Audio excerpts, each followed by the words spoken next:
In 2019, inside a bustling bar in Jiani City, the dim lights merged with the vibrant music to create a lively atmosphere. Amidst the noisy crowd, a portly man raised his wine glass, his face revealing a warm and broad smile. President Chen is truly young and brilliant. But Chen Hanshin merely took a quiet sip of his wine, his expression unchanging. He hadn't come here to listen to meaningless flattery. Handsome and talented. Everyone knew that. What was the need for others' adulation? Realizing the awkwardness of the situation, the portly man quickly forced a laugh and raised his glass higher.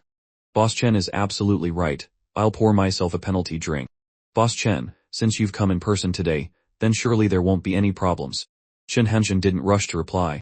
He gently swirled the wine glass in his hand, the viscous red liquid hazily reflecting his face.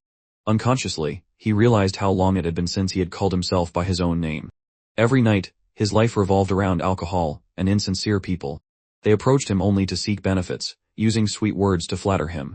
Just then, a captivating girl in a red dress approached, her eyes lit up as if she had already locked onto her target. President Chen, I wonder if I could have the honor of getting to know you, she said, gently tossing her hair, her voice soft. As she spoke, she handed her business card to Chen Hanshin. It was clear her intentions went beyond simple conversation. When the party ended and Chen Hanshin was leaving, the girl in the red dress approached him again and offered gently, President Chen, you've had quite a bit to drink. Let me drive you home. He shook his head slightly, refusing, no need, I can drive myself. Walking to the parking lot, he happened to spot a small kitten hiding under his car. If he hadn't been paying attention, it might have been crushed by the wheels. Chen Hanshin bent down and gently picked the kitten up. You're lucky. Now, hurry back to your mother. The kitten meowed a few times and then ran towards its mother. Watching the scene, his heart suddenly grew heavy. How long had it been since he had visited his parents? With this thought, he decided to drive home. Immediately. On the way, the business cards from the women he had just met were coldly tossed out of the window. He turned on the music, blasting Vena House and cinema, letting the sound wash away the chaotic thoughts in his head. But perhaps he became too immersed in the melody. He had been careless in watching the road. Bang! A blinding flash of light tore through the night. In that instant, he thought he was dead, but when he opened his eyes, the scene before him was completely unfamiliar. In front of him was a strange girl who looked quite sharp. She looked at him, frowning. Chen Hanshin, how could you be smoking? Hanshin froze, his mind in turmoil, unable to understand what was happening. The people around were also stunned, and someone let out a sarcastic laugh. Oh, wasn't he just rejected after confessing last night? Is he pretending to have amnesia now? He hurriedly looked in a mirror. The reflection was not the Chen Hanshin he was familiar with. A terrifying thought flashed through his mind. Have I traveled through time? A young man approached him, his voice stern. Hanshin, you shouldn't be like this. Smoking isn't your style. I hope you can overcome the sorrow of heartbreak and embrace a brighter tomorrow. Looking at the person's resolute attitude, Hanshin couldn't help but feel baffled. He asked coldly, who are you to lecture me? The young man was momentarily taken aback by the question but quickly regained his composure. He let out a soft sigh and shook his head. All right, I don't care anymore. Just then, a beautiful girl standing beside him spoke up, her voice tinged with reproach. If you keep pretending you don't know me, I'm out of options. But I made it very clear last night, we can't be friends until after college graduation. If you keep smoking, I'll go and tell Auntie Liang. Hearing this, Chen Hanshin became even more confused, a whirlwind of thoughts clouding his mind.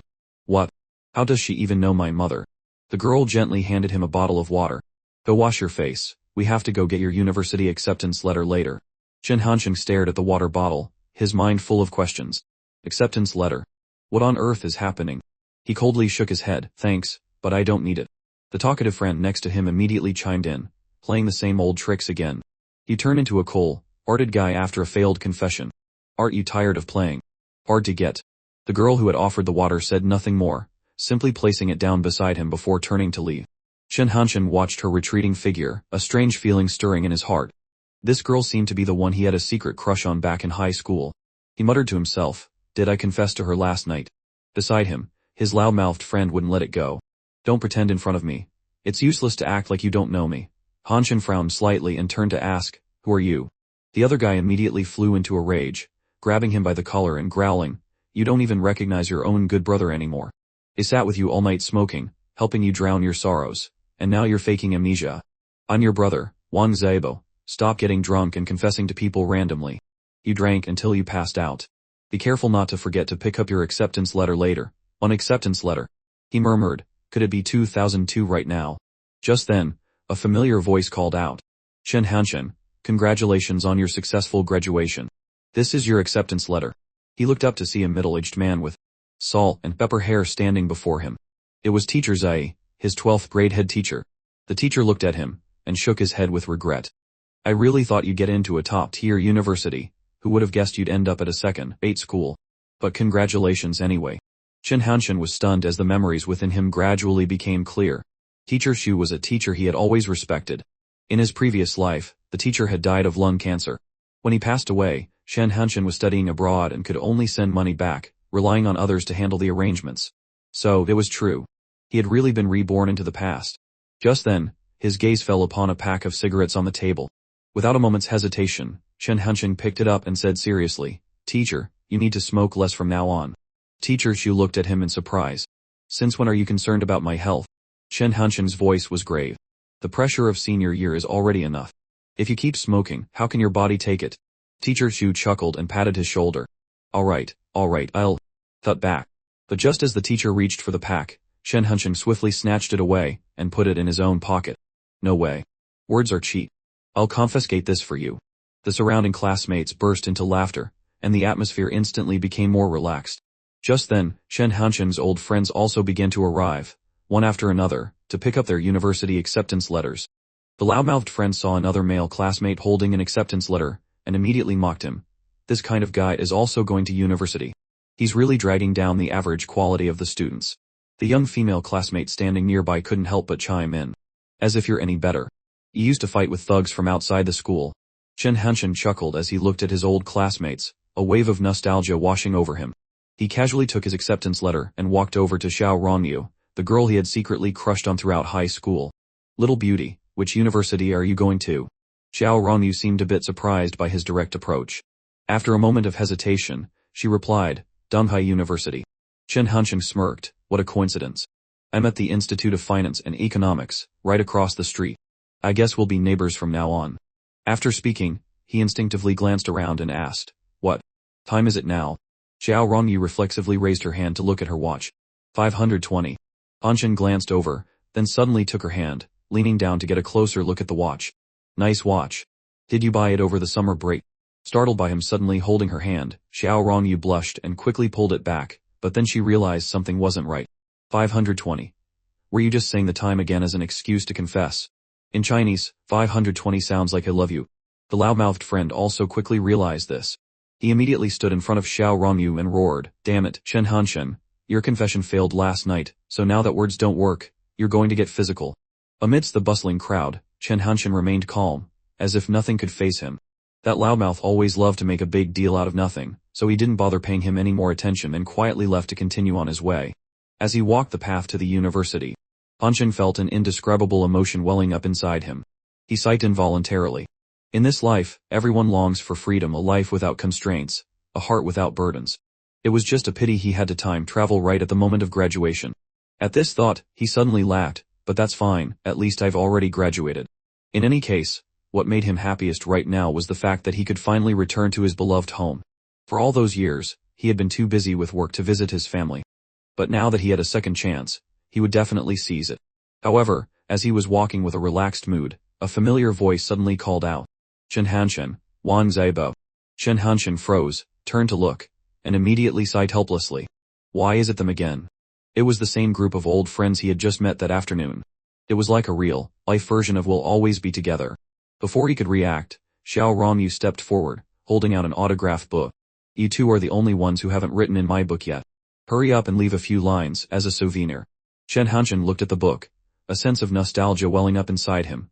But before he could even pick up the pen, that loudmouth Wang Zaibo glared at him. Shen Hanshen, write something decent in there, don't be careless. Where are your eyes looking? Xiao Rongyu also got angry, putting her hands on her hips and snapping. If you dare to look around again, I'll gouge your eyes out, Shen.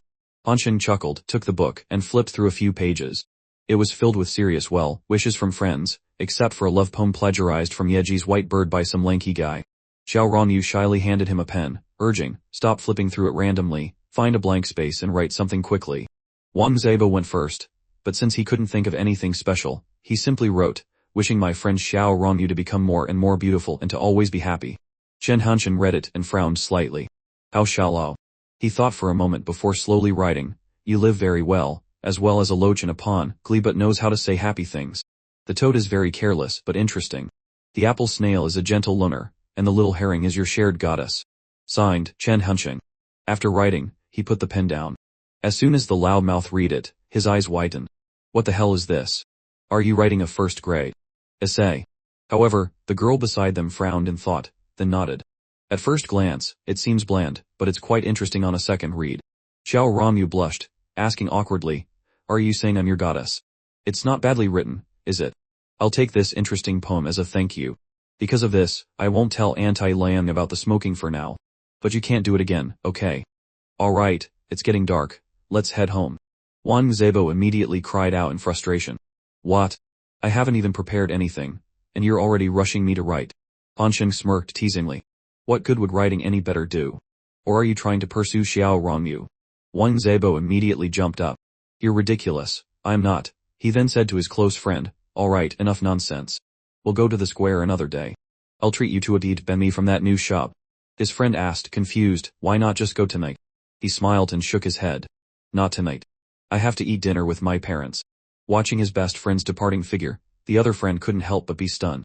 Doesn't he usually complain about how annoying his parents are? On the way home, Hansheng suddenly recalled countless memories from his childhood to adulthood. These images flooded back one after another, stirring his heart. Soon he was standing at his front door. Unable to wait any longer. He opened his mouth wide and shouted, Mom, open the door. Your son is home. As soon as the door opened, his mother frowned, her voice scolding, what are you shouting for?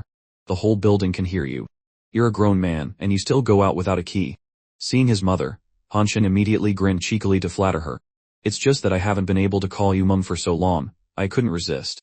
His mother shot him a glare and pouted, you and your glib tongue. As soon as he entered the house, he rushed to turn on the air conditioner, sighing dramatically, why is it so hot? Why didn't you turn on the AC, Mom? Then he looked around and asked, where's Dad?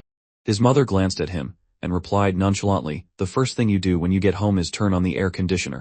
Your father isn't even off work yet. As she spoke, she pushed a plate of watermelon towards him.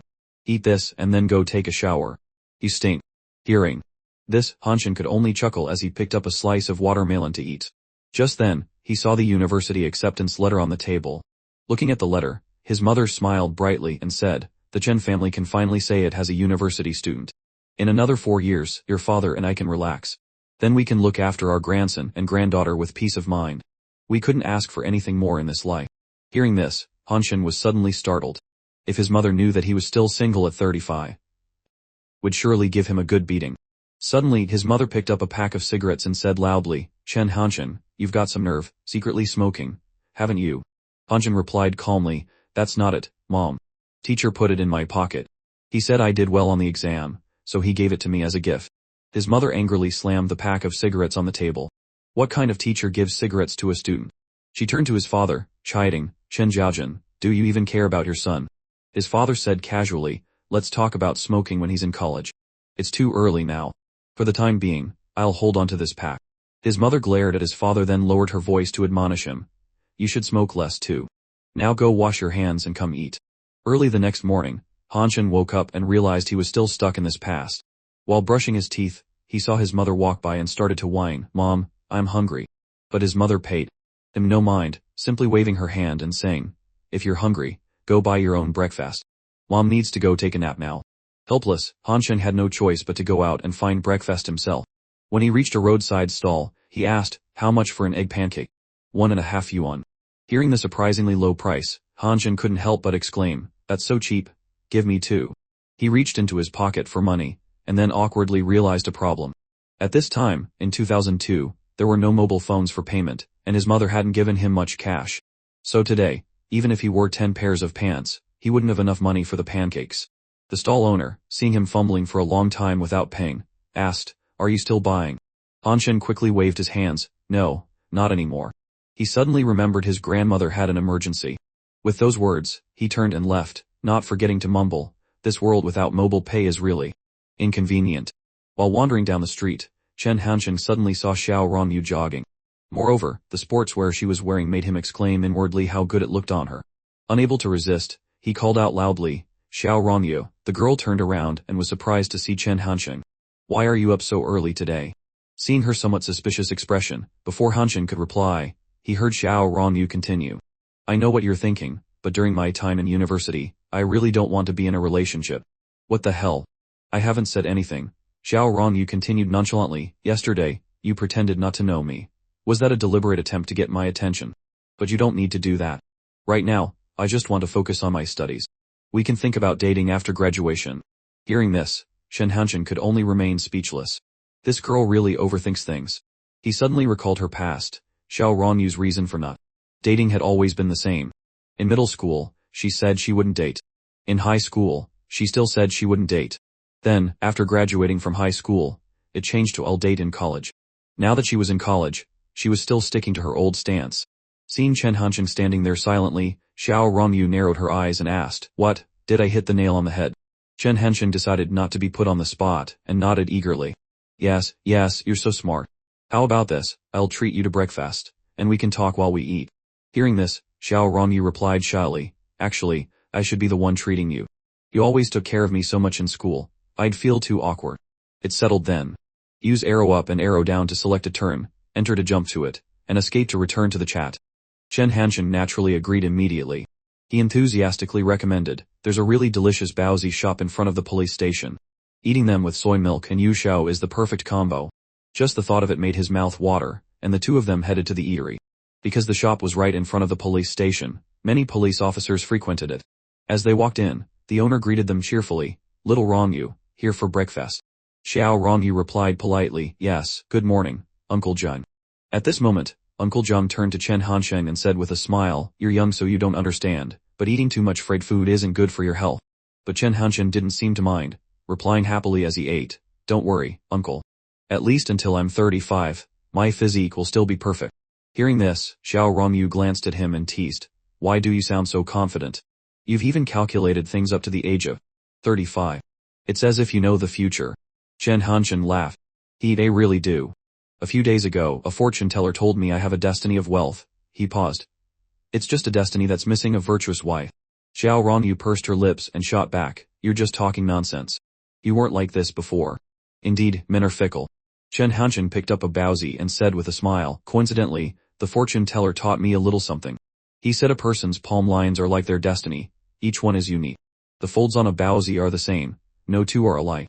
For example, the ones the boss wraps have flat lines, while the ones the lady boss wraps are raised. Xiao Rongyu, of course, didn't believe him.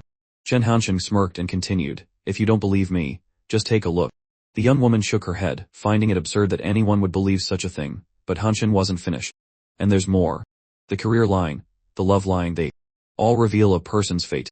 Let me give you a free reading, as thanks for this meal. Xiao Rongyu hesitated, not holding out her hand.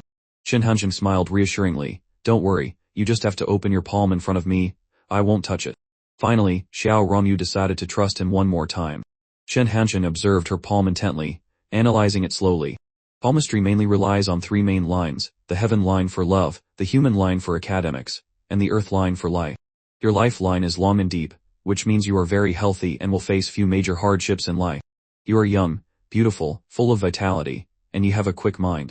However, your love line is quite winding. This means finding an ideal husband won't be easy. You should stay away from those guys who are always hovering around you. Suddenly, his expression turned serious, a mischievous glint in his eyes. No, wait. Your ideal husband is standing right in front of you. It turned out he was just flirting. Xiao Rongyu blushed slightly, pulling her hand back and giving him an embarrassed glare. I knew you were just messing around. Chen Hanshin burst out laughing. Haha, thanks for the hearty meal, but it's time to go. That lady over there looks like she wants to eat me alive.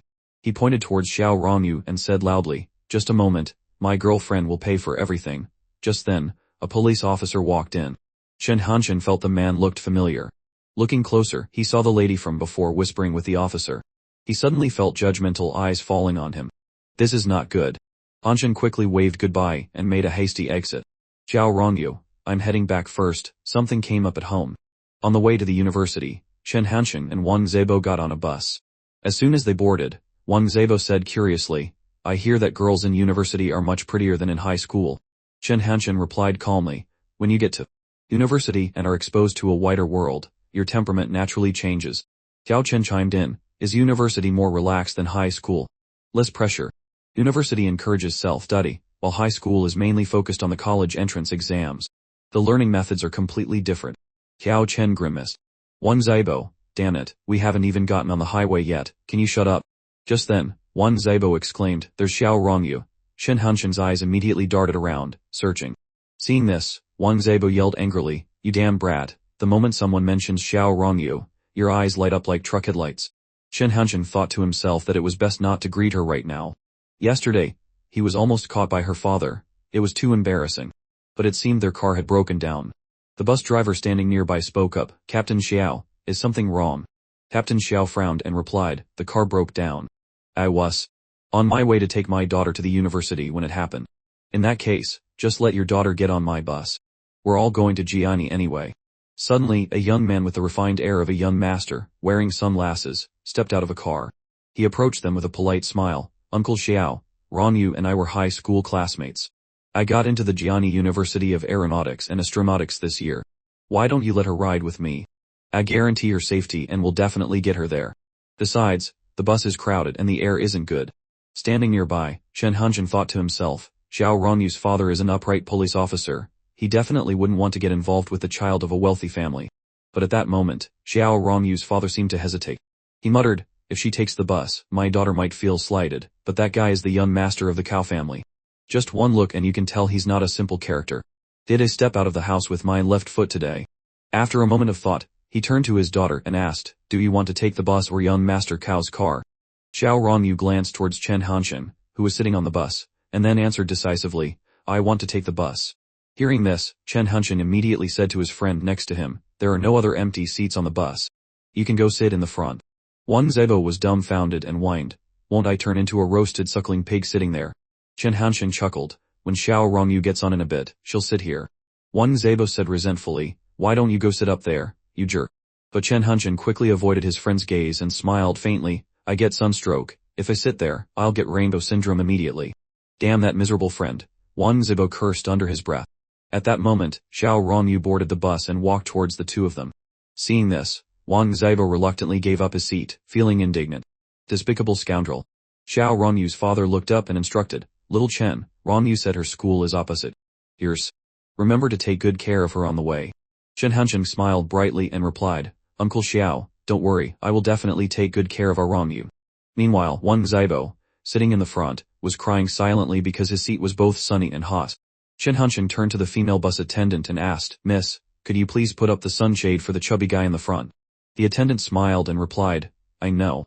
Chen Hanshen turned to Xiao Rongyu and sighed, I woke up too early this morning, I'm going to pass out now. But Xiao Rongyu, being a typical girl of her type, just pouted and turned her face away. She thought to herself, is this guy avoiding talking to me? Trying to ignore me? But she never expected that in the next moment, Chen Hanshen would tilt his head and lean directly on her shoulder to sleep. Xiao Rongyu was furious. That damn scoundrel. Outside, Captain Xiao also had a strange feeling. His eyelid twitched, sensing that something was wrong. Oh dear, why does my eyelid keep twitching? On the bus, hey, wake up, look, it's the Yangtze River Bridge. But Chen Hanshen was only focused on looking at Xiao Rongyu. His friend had a special kind of beauty when seen up close. Xiao Rongyu noticed his gaze and turned to ask, why aren't you surprised at all? Chen Hanshen smirked and suddenly brought his face very close to hers. Aren't you also not surprised? Xiao Rongyu blushed and avoided his gaze. Chen Hanshen calmly explained, I've been to Jiani for travel before. Not just the Yangtze River Bridge, but also the Presidential Palace, Sun Yat-sen Mausoleum, and Confucius Temple. We've been to them all. Remembering his recent action, Xiao Rongyu felt a bit flustered. Wang Zibo got off the bus complaining, oh man, college is such a hassle. He was carrying large and small bags. This is so much trouble. Xiao Rongyu looked at him and asked curiously, why didn't you bring your blankets and pillows? Hanshen answered casually, the schools here provide them. It's written clearly in the registration guide. Xiao Rongyu continued to ask, what about clothes? Chen Hanshen shrugged, Jiani enters autumn after October. I'll just ask my mom to send them over then. Xiao Rongyu was amazed to find out that was possible. He's right, I'm still too naive, she thought. Chen Hanshen turned around and instructed Xiao Rongyu, in a bit, you take a taxi from here to the train station, then get on bus number 137 and get off at the 5th stop. That's your school. Zibo and I are going to a nearby park. Remember to contact us later, when you get back. Seeing Chen Hanshen turn to leave so decisively, Xiao Rongyu shouted angrily, Chen Hanshen, you scoundrel. You promised my dad you would take care of me. Hearing this, Chen Hanshin was startled and turned back to look at her. He hurried over to comfort her. Don't cry, there are a lot of people here. Let's go. If your voice makes people misunderstand that there's something between us, how will I ever get a girlfriend? What? You want to abandon me? No, I'll help you carry your luggage to the train station. Xiao Rongyu was so angry that she directly took his hand and gave it a hard bite. The people around immediately cheered. Bite him harder. What kind of good student wears sunglasses? You can tell he's a rogue just by looking. He's clearly a womanizing scoundrel. What a pity for such a beautiful girl, true case of beauty meeting misfortune. Xiao Rongyu sat silently, looking sad.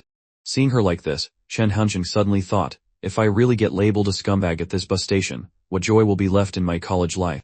Xiao Rongyu also had her own clear thoughts. I obviously rejected him, so he has the right to find a girlfriend. Why am I so angry? Seeing the situation, Wang Zato said, it's fine. We don't have to go to the park. You two just go to your schools first, we can meet up another time. So in the end, only Xiao Rongyu and Chen Hanshin were left. He sighed softly and said, stop spacing out, let's go. Xiao Rongyu reluctantly wiped her tears and went back with Chen Hanshin. After taking her to her school, Chen Hanshin took off his sunglasses and breathed a sigh of relief. Phew, one problem solved. But before he could enjoy the peace, another one arrived. This time, it was an incredibly adorable problem. A cute girl with a pink bow deliberately handed Chen Hanshin her phone number, ignoring the jealous glare from Xiao Rongyu behind them. This is our dorm number. The handsome student can call anytime. After that, Chen Hanshin continued to his own school. The atmosphere here gave him a strong sense of nostalgia. It had been over 10 years since he had been back. Suddenly, a girl ran hurriedly and accidentally bumped into him. She said shyly, I am sorry. Chen Hanshin chuckled, it's okay, no need to apologize. As soon as he finished speaking, the girl rushed away. Looking at that figure's back, he felt a sense of familiarity but couldn't remember who it was. Setting the matter aside, he focused on the more important task, registration. At the registration desk, Chen Hanshin asked, excuse me, is this for public administration class 2? A girl standing in front of him answered with an enthusiastic look in her eyes. My name is Hu Linyu. I'm also a new student this year. We're classmates. Looking at Linyu, memories suddenly flooded Chen Hanshin's mind.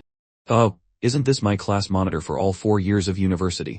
After graduation, she was even selected for a government position. While he was lost in thought, Linyu continued, this is our supervising teacher, Teacher Guo Zhongwen. Hanshin recognized his teacher as well. After completing the procedures, Linyu gave him directions. Your dormitory is in room 602, building 3, west zone. Hearing this, Hanshin thought to himself, Hu Linyu was the class monitor for 4 years. After his rebirth, Chen Hanshin decided to try for the role of class monitor himself. He smiled faintly and muttered, well then, let's give it a try. By the time it got dark, he was heading back to the dormitory. On the way, he couldn't help but notice the beautiful girls on campus. Hanshin thought, as expected, female university students have a certain charm that high school girls don't. No wonder the upperclassmen always want to come back here. In this society, female students were truly a highlight, but with the way he was currently dressed, the pretty upperclassmen probably wouldn't even give him a second glance. I'll have to bear with it for a bit. For now, making money is more important. Stopping in front of a bulletin board covered in job postings, Chen Hanshin stared intently at the recruitment ads. He figured he would definitely have to rely on these kinds of jobs to make money in the future. Back at dormitory room 602, a sense of familiarity washed over him as he touched the door. As he stepped inside, a young man in a yellow shirt spoke up, You're Chen Hanshin, right? You're finally here. We've been waiting for you. Everyone introduced themselves one by one. I'm Shi Kao from Liubi. Guo Xiaokan, from Dongsu's Dai town. I'm Chen Yu, from Beijing. Li Jianan, from Guangdong. Jin Yangming, a local from Jiani. If you need anything, just find me. I can handle anything. Yangming held up his phone, immediately catching Juanan's attention. Damn, is that the latest Motorola? Juanan's eyes widened in surprise. Yangming puffed out his chest with pride. Good eye. This is the latest flip model, costs a full 7,000 yuan. Chen Hanshin quietly set down his luggage, while the others continued to buzz about the phone. To establish some order, Shi Kao spoke up, I've checked. I am the oldest in this room. Xiao Kan is a few months younger than me, and Chen Yu is the youngest. I propose we address each other based on age for convenience. Eldest is Yangming, Xiao Kan is second. Then, Shi Kao took out cigarettes and offered them around. Hanshin and Xiao Kan accepted one, while Juanan and Yangming refused. Chen Yu, despite being the youngest, also took one, which made Shi Kao frown and snap. We're all university students now, what's the harm in 1 or 2 cigarettes? Xiaoqian laughed. There are already 4 smokers in the room. E2 non-smokers will just have to breathe second-hand smoke. Take your pick. Yanming pouted. Those cigarettes are too cheap. For a first smoke, you should try Chunhua, something fragrant and mild. Shikao sighed. This is the only kind they have back in my hometown. They've never smoked expensive ones. Chen Hanshin chuckled, thinking, damn, university students are so adorable, they can argue over something so small. He stood up and started cleaning his bed and the common area. Seeing this, Shen Yu asked curiously, Brother Chen, what are you doing? Anshin replied, we're going to be living here for 4 years anyway. A little cleaning will make it more comfortable. Hearing this, the others enthusiastically joined in. The whole room cleaned together, chatting excitedly about the future, and the fatigue Chen Hanshin felt after his rebirth gradually dissipated. The next morning, the ringing of Yanming's phone woke Chen Hanshin up with a jolt of annoyance. Juanen reminded him, Brother Chen, we have class today and we have to wear our uniforms. At that, Chen Hanshin was instantly awake. He sat up and asked excitedly, so, what do the girls in our class look like? A little later, they were in class wearing their training uniforms. Looking around, Xiaoqian frowned. Could this be the worst-looking class in the entire Institute of Finance and Economics? Shi Kao nodded in agreement. I saw some of the upperclassmen yesterday. I have to say, they were so beautiful it made me drool. Chen Hanshin ignored his friends and confidently walked over to a group of female students. He looked back at the others and said, I'm going to go introduce myself. Anyone want to come? But none of the shy boys dared to step forward. One of them whispered, are they really beauties? You can't tell until they take off the military uniforms. Ignoring the chatter, Chen Hanshin confidently approached the female students. There, he happened to meet Hu Linyu again. Linyu looked at him and introduced him with a smile. Everyone, look. Our class has 27 male students, but the only one brave enough to step forward is the handsome Mr. Chen here. Hanshin smiled faintly and introduced himself. Hi everyone, I'm Chen Hanshin, from Ganqing. Are any of the young ladies here from my hometown? Instantly, a girl raised her hand. I'm from there too. From a distance, Shi Kao and Xiaoqian couldn't hide their mix of admiration and envy. Shi Kao shook his head and lamented, all girls like bad boys. It's a shame that good guys like us don't stand a chance. Xiaoqian added, this Chen Hanshin is definitely a master in the art of love. The two joked with each other, completely unaware that at the age of 35, Hanshin would still be hopelessly single. Hu Linyu turned to Chen Hanshin and said seriously, Hanshin, the first year is going to be busy. I hope you can help manage the boys in our class and assist teacher Guo in running things. But at that moment, Chen Hanshin's gaze was fixed on the girl standing next to Hu Linyu, the one he had accidentally bumped into earlier. He immediately asked, Beauty Hu, is this girl in our class too? Hu Linyu nodded, I almost forgot. This is Shen Yuchu, my roommate. While Hu Linyu was cheerfully introducing her, Shen Yuchu appeared timid, taking a few steps back before quietly leaving. Following her retreating figure with his eyes, Hu Linyu explained softly, Hanshin, please don't mind her.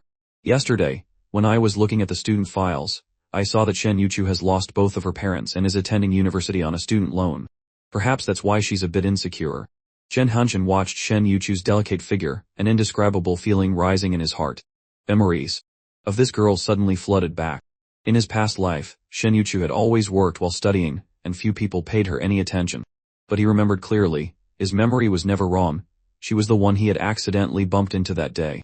At their graduation ceremony, perhaps wanting to preserve a beautiful memory of her student life, Shen Yuchu had borrowed a dress to wear. Unexpectedly, in that dress, she became breathtakingly beautiful, stunning the entire College of Finance and Economics. What was particularly special was that she also possessed an enviable figure with a full 36th bust. Regrettably, they lost contact after graduation. But this time, Shen Hanshin told himself, he would not let this precious gem be buried in the dust of life. At that moment, the teacher on the podium adjusted his glasses and said, let's begin the class meeting. Everyone, please come up one by one to introduce yourselves. The first girl who walked up smiled and said, hello everyone, my name is Shan Ranran from. Before she could finish, discussions broke out below. Zhao Yihyang's assessment, this girl is pretty, one said. 8.85 points. Shi Kao shook his head, I can only give her an 8.6. Hearing this, Shen Hanshin frowned, annoyed by their attitude. The next person to go up was Shen Yuchu. She kept her head down, her long hair obscuring her face, and said shyly, my name is Shen Yuchu, from Xuanyu. Thank you, everyone. Zhao Yihyang continued his evaluation. Can't see her face clearly. I can only give her 2.5 points, surely out of pity. Shi Kao nodded in agreement. I'll rate her a bit higher. 4 points. She has a tall figure, and her hair is soft and smooth, so that's at least worth some bonus points. Chen Hanshin thought to himself that after receiving the military training uniforms, the next order of business would probably be electing a class monitor. Since everyone was still new to each other, the official class monitor, and 2 public finance managers would be chosen a week later. After class, Shi Kao put his arm around Chen Hanshin's shoulder and said with a laugh, "Old Fourth, you have to run for class monitor. If anything comes up later, you have to protect us." Xiao Yizhen chimed in, "That's right. If you become the class monitor, you'll have to help us brothers out with things like attendance, skipping class, and grades." The 3 of them joked and laughed, completely unaware that their conversation had been overheard by Hu Linyu, who was behind them. She frowned, thinking angrily to herself, "You can know a person's face, but not their heart. If someone wants a challenge, I can only prepare for battle." Back at the dormitory, Hu Linyu said seriously to Shen Yuchu, "Yuchu, let me tell you, boys who know how to talk are all liars. You must remember this." Shen Yuchu didn't reply, just looked at her friend with a bewildered expression. "The military training begins now." The instructor stood on the field and said sternly, "You are all soldiers. You must obey orders. I don't want anyone violating discipline." Suddenly his voice became harsher, his eyes fixed on a male student with long hair. "You there, your hair is too long, it doesn't meet regulations. Cut it short immediately." The person he was referring to was Chen Long. He frowned, his voice full of dissatisfaction. "On what grounds? You don't care about the others, why are you targeting only me?" The instructor didn't waste words, directly pulling out a pair of scissors, intending to cut it on the spot. This scene caused the group of female students to panic, whispering to each other, "I don't want to cut my hair. It took all summer break to grow it this long." One girl pulled on He Linyu's arm and said worriedly, "Linyu, go talk to teacher Guo. Can we not cut it?" Meanwhile, in the distance, Chen Hanshin had heard the entire conversation. He chuckled softly, running to the teacher whenever there's trouble. "He Linyu, you're still too naive. Let me show you what a real class monitor should do." He stepped forward and called out to the instructor, "What are you doing?" The instructor turned around, his eyes sharp. "Who are you?" Chen Hanshin replied calmly, "I am Chen Hanshin, a student from Public Administration Class 2. I have a suggestion. Before we continue this conversation, could you please put down the scissors first? To avoid anyone getting hurt." The instructor narrowed his eyes, his voice full of authority. "Put what down? You can't have long hair in training. I have to help him shave it all off." Chen Long lost his temper and shouted, "I'm not cutting it. What are you going to do about it?" The atmosphere became extremely tense. Chen Hanshin maintained his calm tone, but his eyes grew sharp. "Enough with the noise, isn't it? First of all, instructor, you were invited by our school to train the students' bodies and minds. That is your responsibility. But if your superior saw you holding scissors and forcing a student, what do you think his evaluation would be?" Hearing this, the instructor became slightly hesitant, and slowly put the scissors away. Chen Hanshin continued, "You said we can't have long hair. Then may I ask, is there any regulation that clearly states students in training must have a buzz cut? If there's an official document in black and white, I'll be the first to comply." The drill instructor fell silent, deep in thought. Seeing that the other party was wavering, Hanshin immediately pressed the advantage. "You see, if we tuck our hair in neatly like this, it won't affect the aesthetics or the uniformity of the formation. What do you think?" The instructor sighed and finally nodded. "Alright, I'll let it slide this time, but pay attention next time." The tense atmosphere gradually cooled down. Hanshin turned to Chen Long and said seriously, "Hurry up and apologize to the instructor. Let's end this here." Chen Long remained stubborn, crossing his arms and replying, "Why should I have to apologize? It's not like you started it." Hanshin frowned, his voice deepening. "Fine, but if the instructor makes things difficult for us during training later, what do you think will happen to the whole class? How will everyone look at you after this? Do you still want to live peacefully?" Finally Chen Long relented. "Sorry, instructor." The instructor called for the class to line up. Class 2 of Public Administration, Department of Social Sciences and Humanities. Everyone is present. As the ranks straightened, Iran whispered with a look of admiration, "This Chen Hanshin guy is really capable. The entire class of girls owes him a favor now." The girl next to her glanced over with a knowing smile. "Look at the way you're looking at him. It's not love at first sight, is it?" "Oh, stop talking nonsense." Just then, the instructor called out loudly, "Chen Hanshin, wait, during training, you dared to smoke, violating school regulations." He pointed at the track. "As punishment, you will run 10 laps around the field." Hanshin was stunned, feeling like he had just shot himself in the foot. He couldn't help but feel annoyed. This instructor is so petty. Isn't it tiring to live like that? At that moment, Yam Shikao was smirking, which Hanshin immediately reported. "Instructor, I report that Yam Shikao was also smoking just now.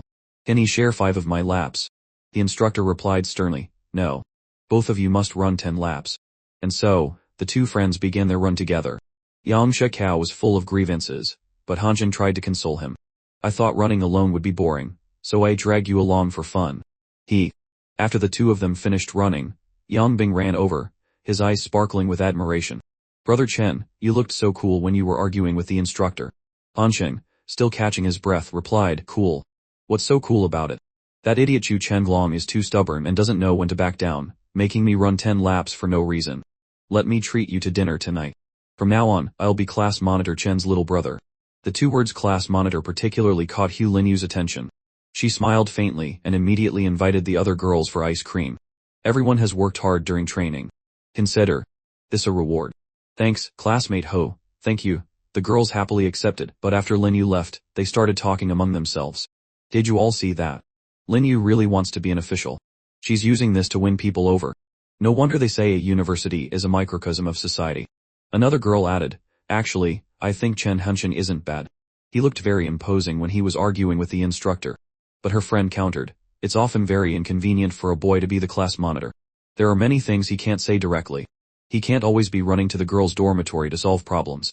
It seems it'll be really hard to get the girls to vote for him. Anshin overheard their conversation and couldn't help but ponder.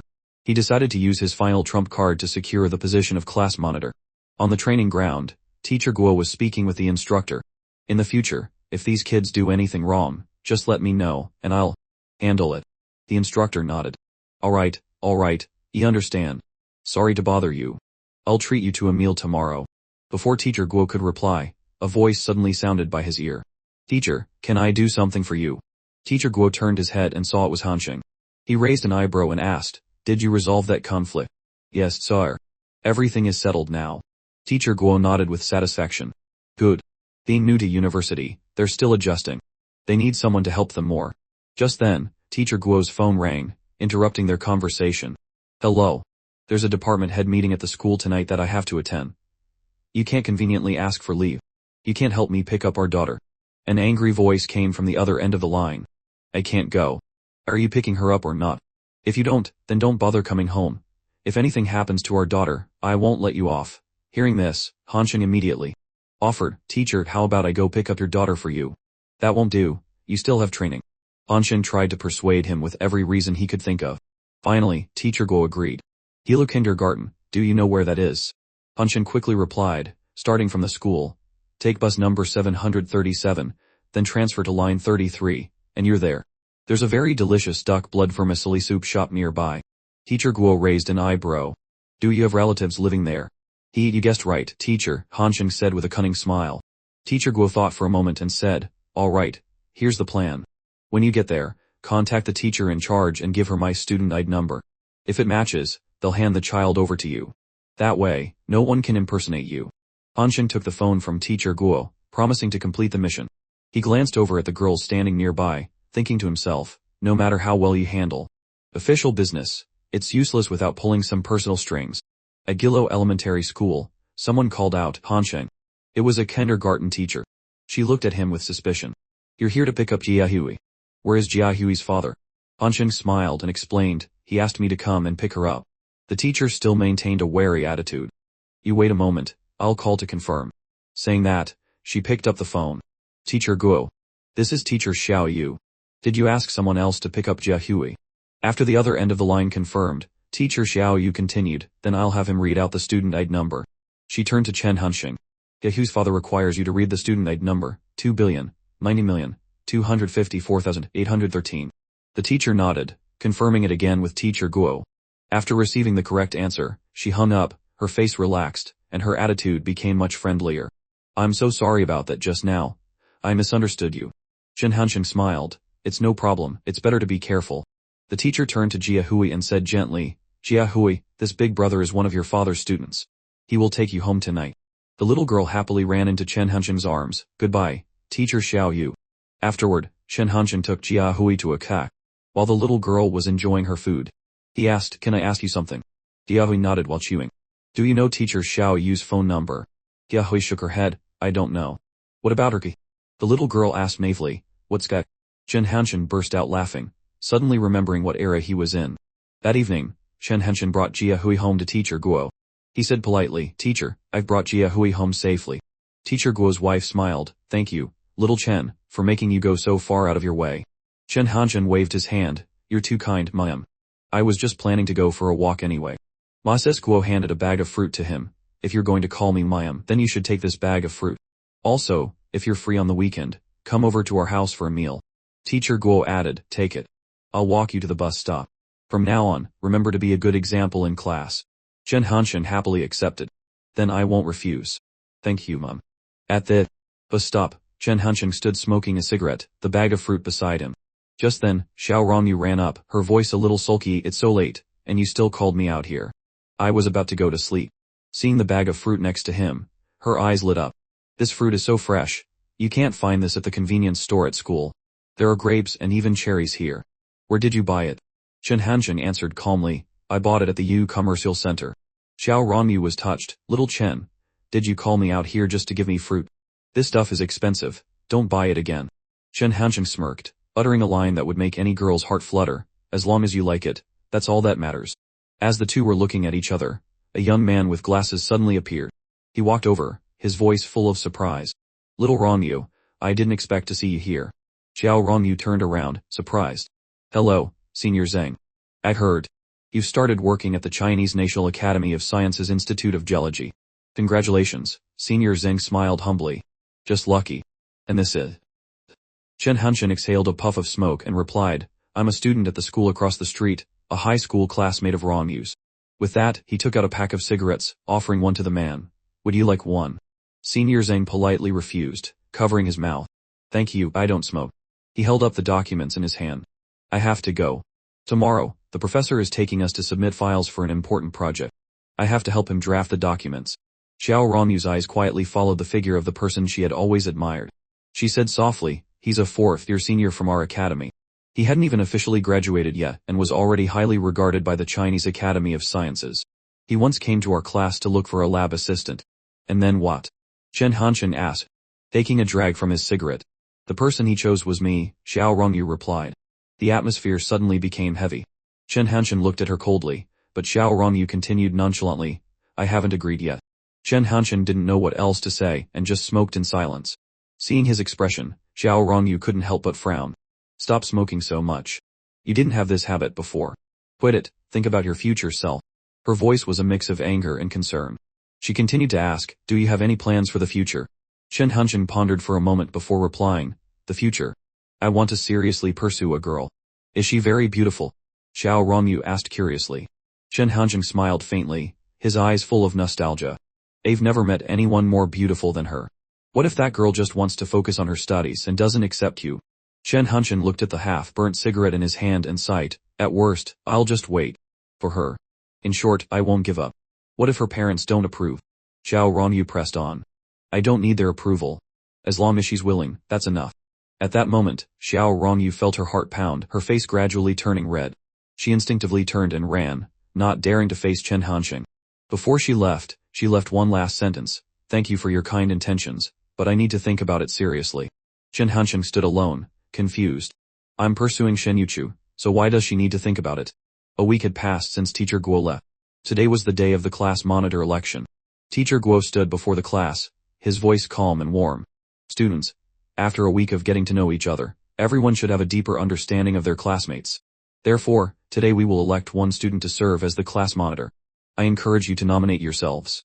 Any student who wishes to serve the class, please be brave and stand up to speak." Hu Linyu was eager for the position of class monitor. Beside her, Xiao Yizhen kept urging Chen Hanchen, "Old fourth, hurry up and go. If you become the class monitor, we'll have it easy. If I let a girl be in charge, how could I possibly skip class in the future?" Chen Hanchen was still lost in thought and hadn't reacted yet.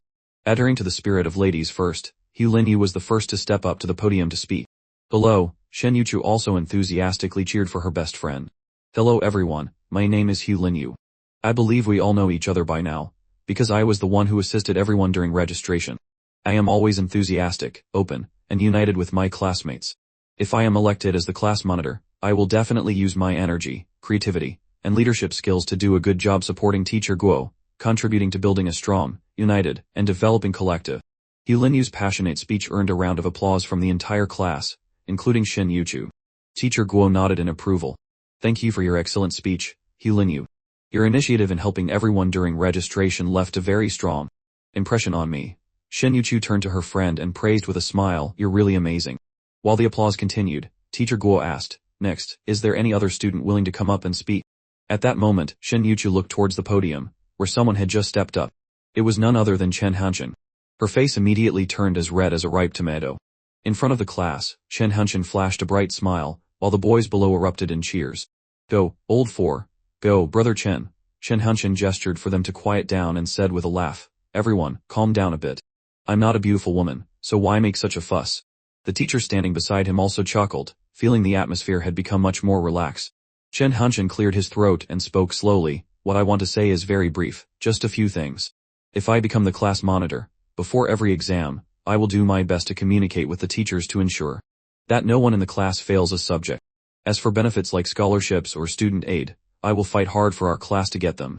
The gap between us and Donghai University is huge. If our starting point is lower than others, we must work harder in the future to make up for it. If we fall behind, we must strive to catch up. If we hit a dead end, we must study more. If we don't know something, we must interact and learn from others. To become better, we must be disciplined. If you all choose me as your class monitor, I guarantee I will help our class have a truly meaningful university life. If you trust me, please give me your vote.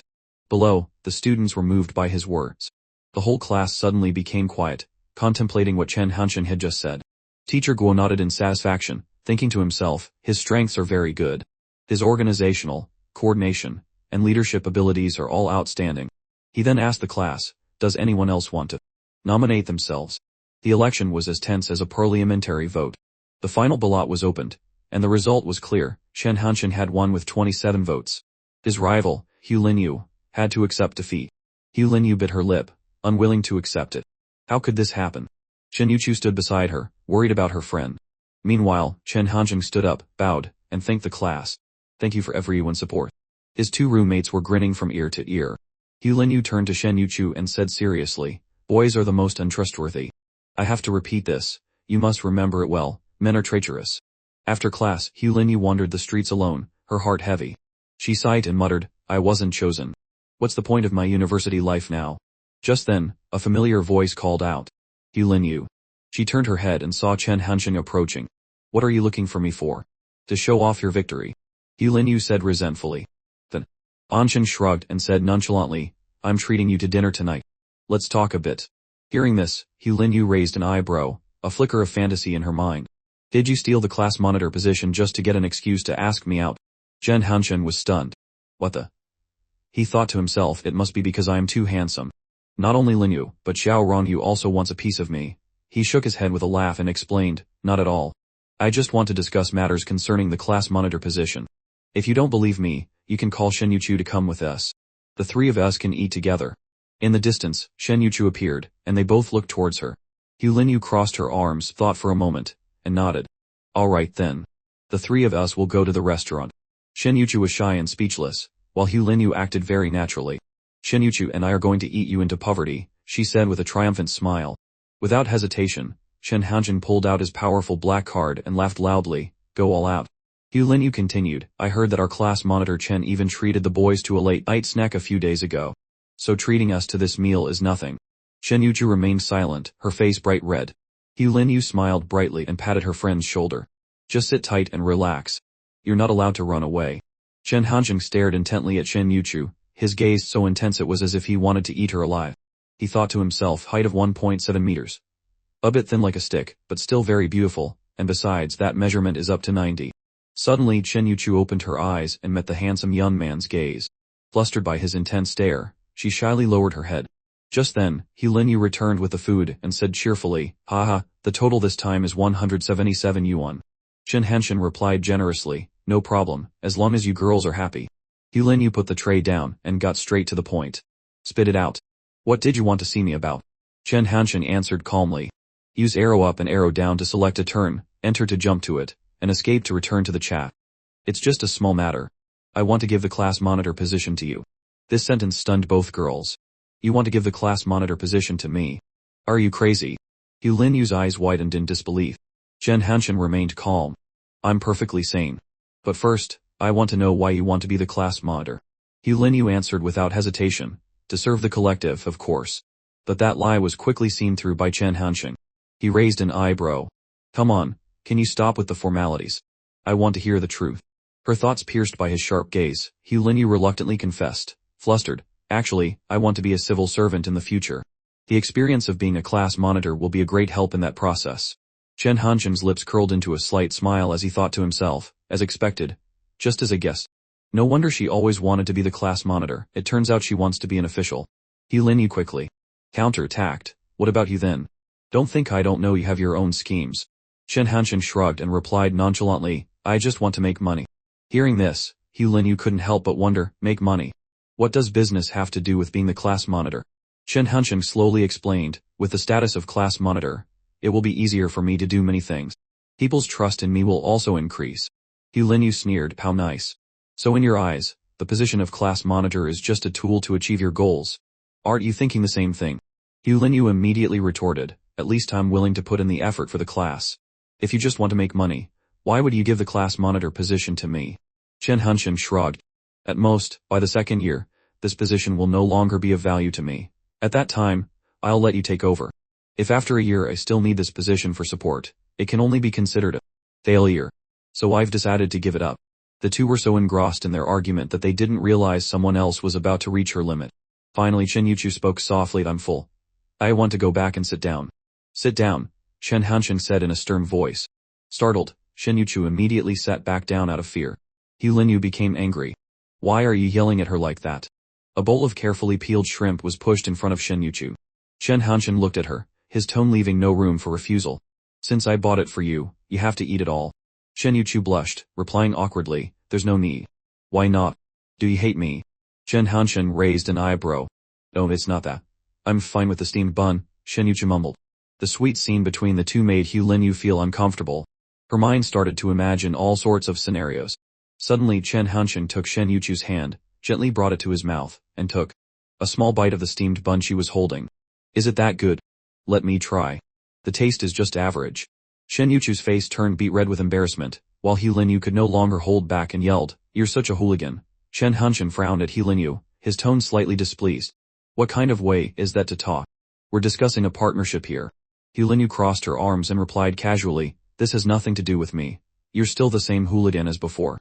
Chen Hansheng glanced at Shen Yuchu, then said slowly, I always thought Shen Ranran was the prettiest girl in our class, but now I realize, it's actually someone else. Hu Linyu laughed, well, it seems you have a good eye.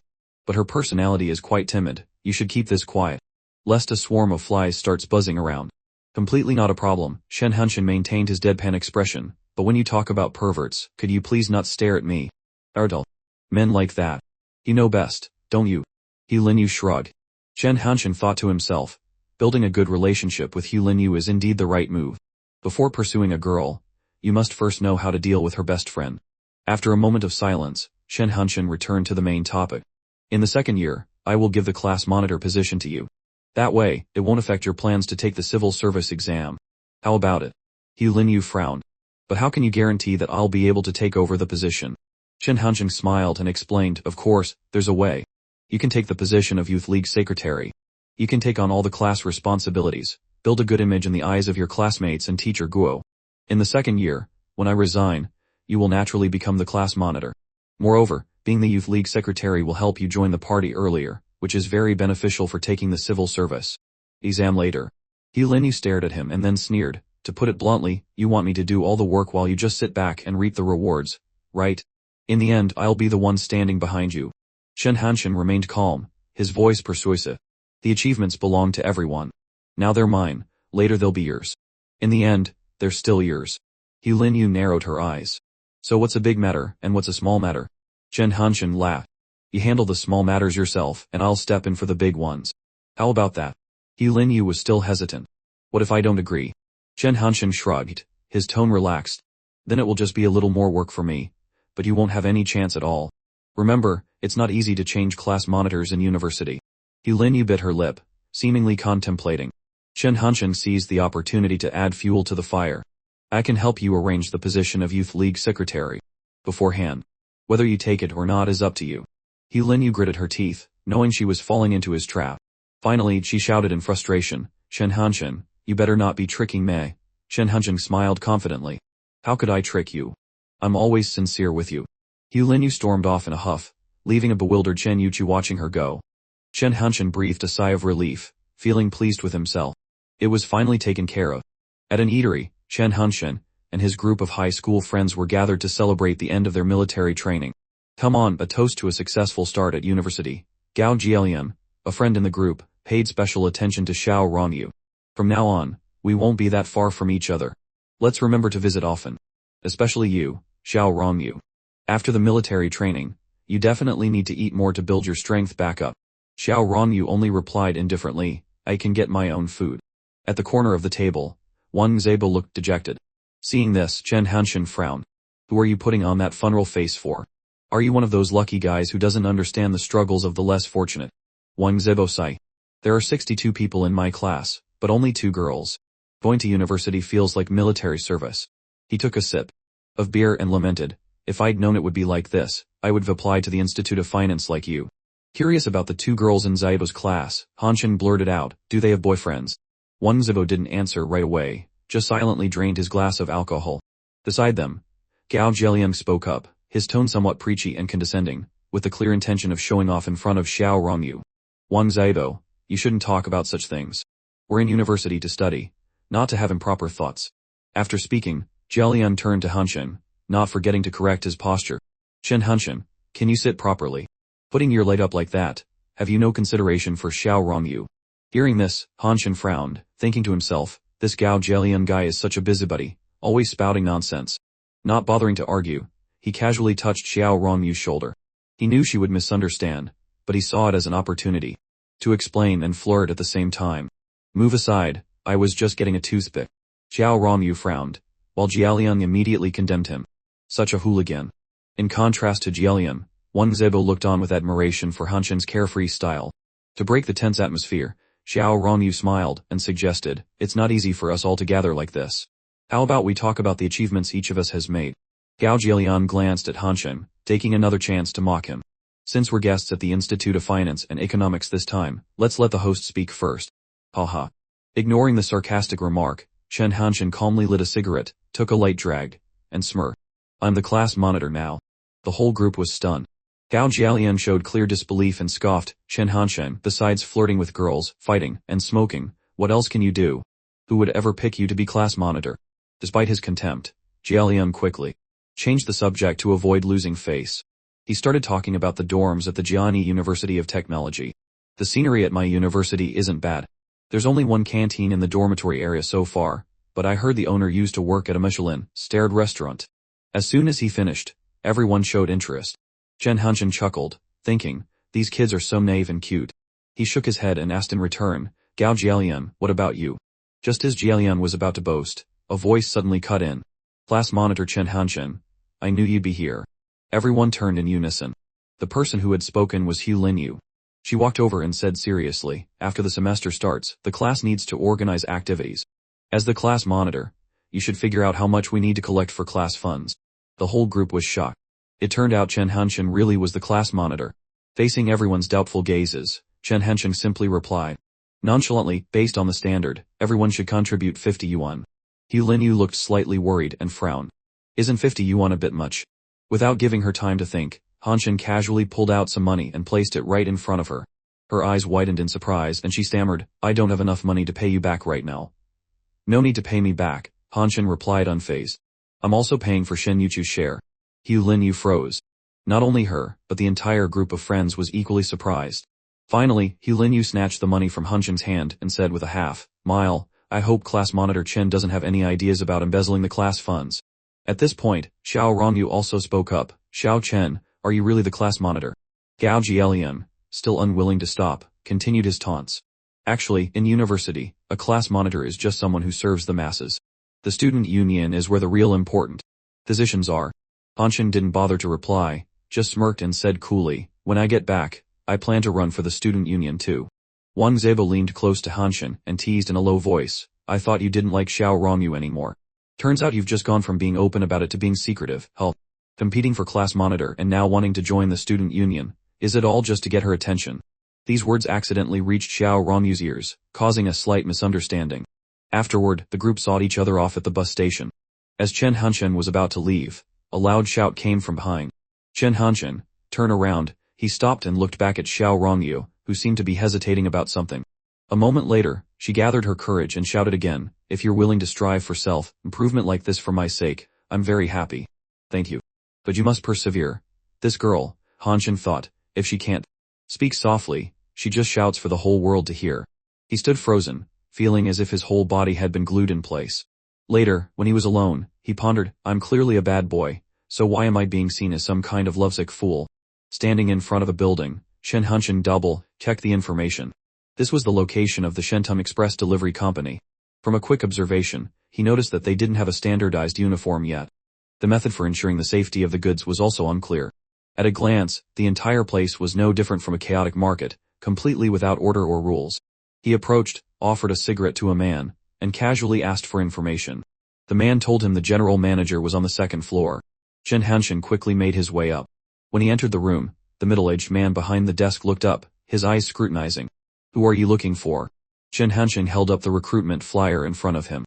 He saw the information about hiring part-timers, so he came to ask. The director glanced at it and then waved his hand, signaling for him to leave. You're too late. Your school already has an agent.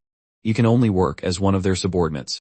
He looked up again, but Shen Hanchen was still standing there. Didn't I tell you to leave? Your school already has a general agent. Shen Hanchen replied calmly, I just want to ask one question, how can I replace that general agent? Director Zhang looked up, a little surprised. You intend to seize this position? That sounds a bit harsh. Shen Hanchen gave a faint smile, it's just for the money. The man looked at him more closely, as if evaluating him. After a moment, he frowned. You look quite well off. Judging by your clothes, your family's financial situation isn't bad. Why do you need to work a part-time job? Shen Hanchen pulled out a cigarette and offered it to him, gently redirecting the conversation at the same time. It's just a part-time job. Why so many questions? This isn't a national defense enterprise. You don't need to investigate my family for 3 generations, do you?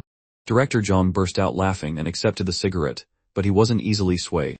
You say you want to take over the agency, but that's not a decision I can make lightly.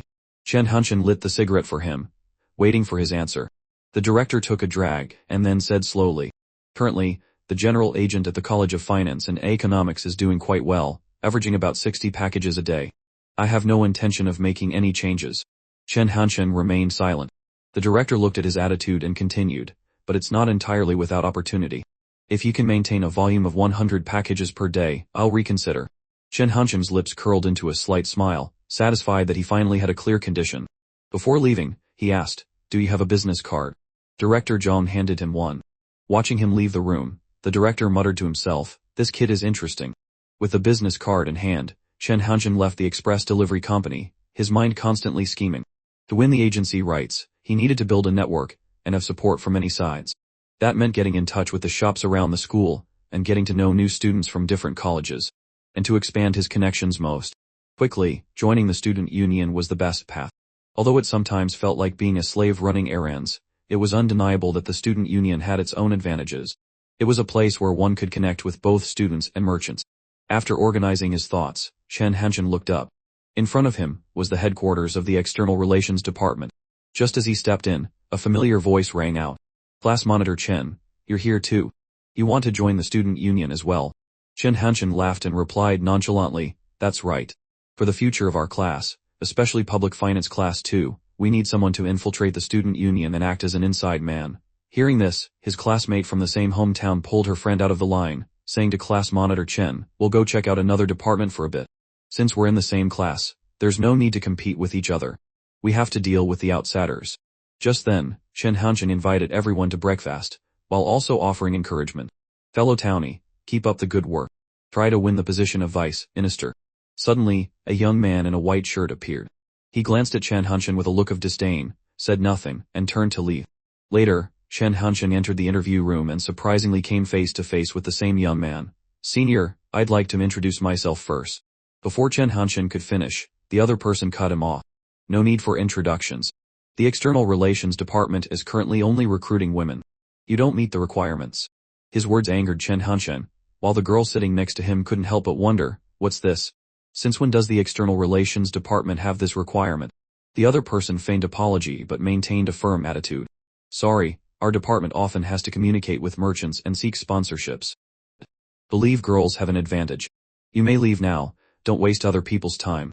The surrounding students also didn't understand what was happening. Meanwhile, Chen Hansheng spoke bluntly in anger. What the hell? You're just a minor officer, and you dare to act so high and mighty.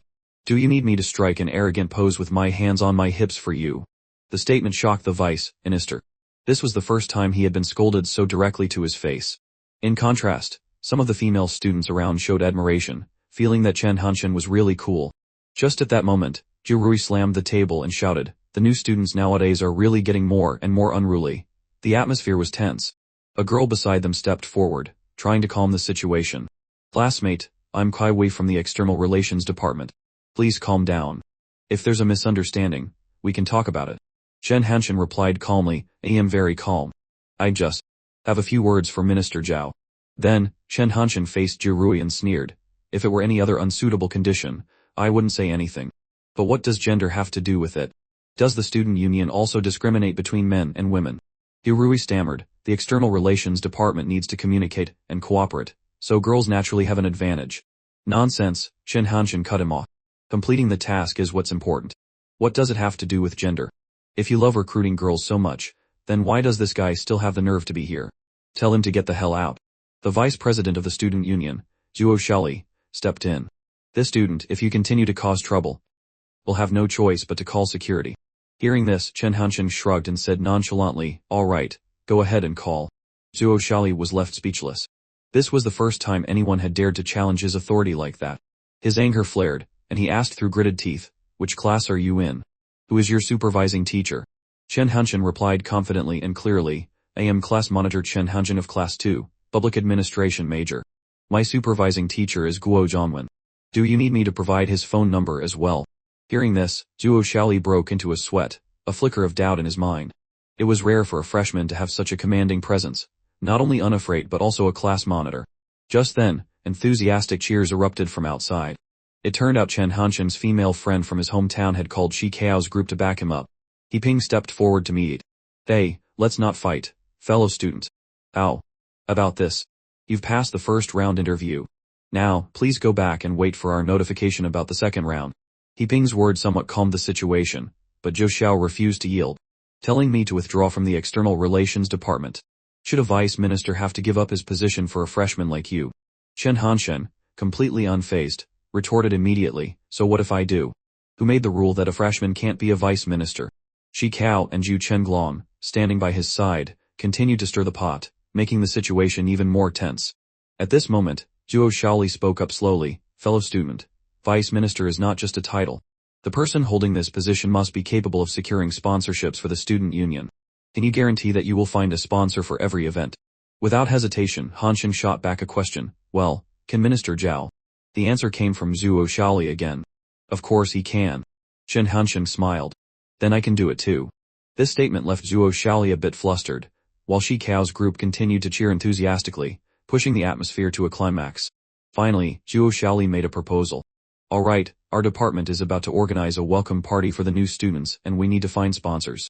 If classmate Chen Hansheng feels he can do better than Zhu Xiao, then let's have a competition. Whoever brings in more sponsorship wins." Zhu Chenglong immediately expressed his dissatisfaction. "Isn't this proposal too biased towards Zhu Xiao?"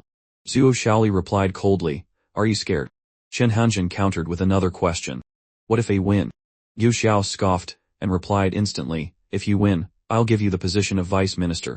Without a second's hesitation, Hansheng agreed. "Deal. There are plenty of witnesses here.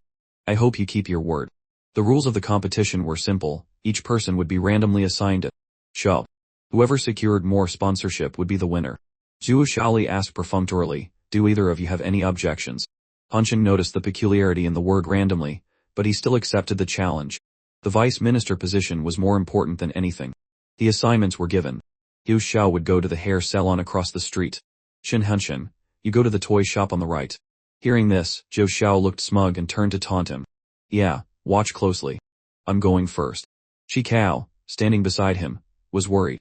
That hair salon had been in business for years and was known for enthusiastically sponsoring student events. Meanwhile, the toy shop assigned to Hanshin had just opened recently, and the owner probably needed financial aid himself. This was clearly unfair, but Hanshin remained confident in his abilities. Before long, Zhou Xiao returned with 200 yuan in sponsorship money, along with 500 yuan worth of haircut discount. Coupons. Now it was Hanshin's turn. At this moment, Shen Yai stepped forward, expressing a desire to help the new student. She said, "You're a new student, right? I'll help you get your foot in the door, but the rest is up to you." Then, Shan Yaij led everyone to the toy shop. The owner looked annoyed to see the group of students, but Shan Yaij remained calm and mentioned the department's upcoming welcome party, hoping he would sponsor it. Hearing this, the owner slammed his debt ledger on the table, his voice filled with frustration. "It's not that I don't want to support you, but I have a pile of unpaid debts to collect. Where would I get the money to sponsor you kids?" While many felt put off by the owner's attitude, Hanshin sympathized. The owner continued, "I'll stick to my old offer. You students are all capable. If any of you can help me collect that debt, I'll use the entire amount for sponsorship." Shan Yaij, Zhou Xiao, and Zuo Xiaoli all felt this task was too difficult, but in contrast to them, Chen Hansheng smiled confidently. "All right, leave the debt collection to me." The owner stared at Chen Hansheng and then nodded. "If you can collect this money, I'll give it all to you as sponsorship funds." He then pointed to the nearest debtor, a terrifying-looking, scar-faced man who owned the fruit stall across the street. The group of students was a bit intimidated. Liu Xiao confidently asserted that he would still win, but Hanshin had a different approach. He took the slip and said calmly, "I'll borrow this. I'll get the money back for you." Meanwhile, at the fruit stall, the owner decisively chopped a watermelon in half. This made the group of students feel even more pressure.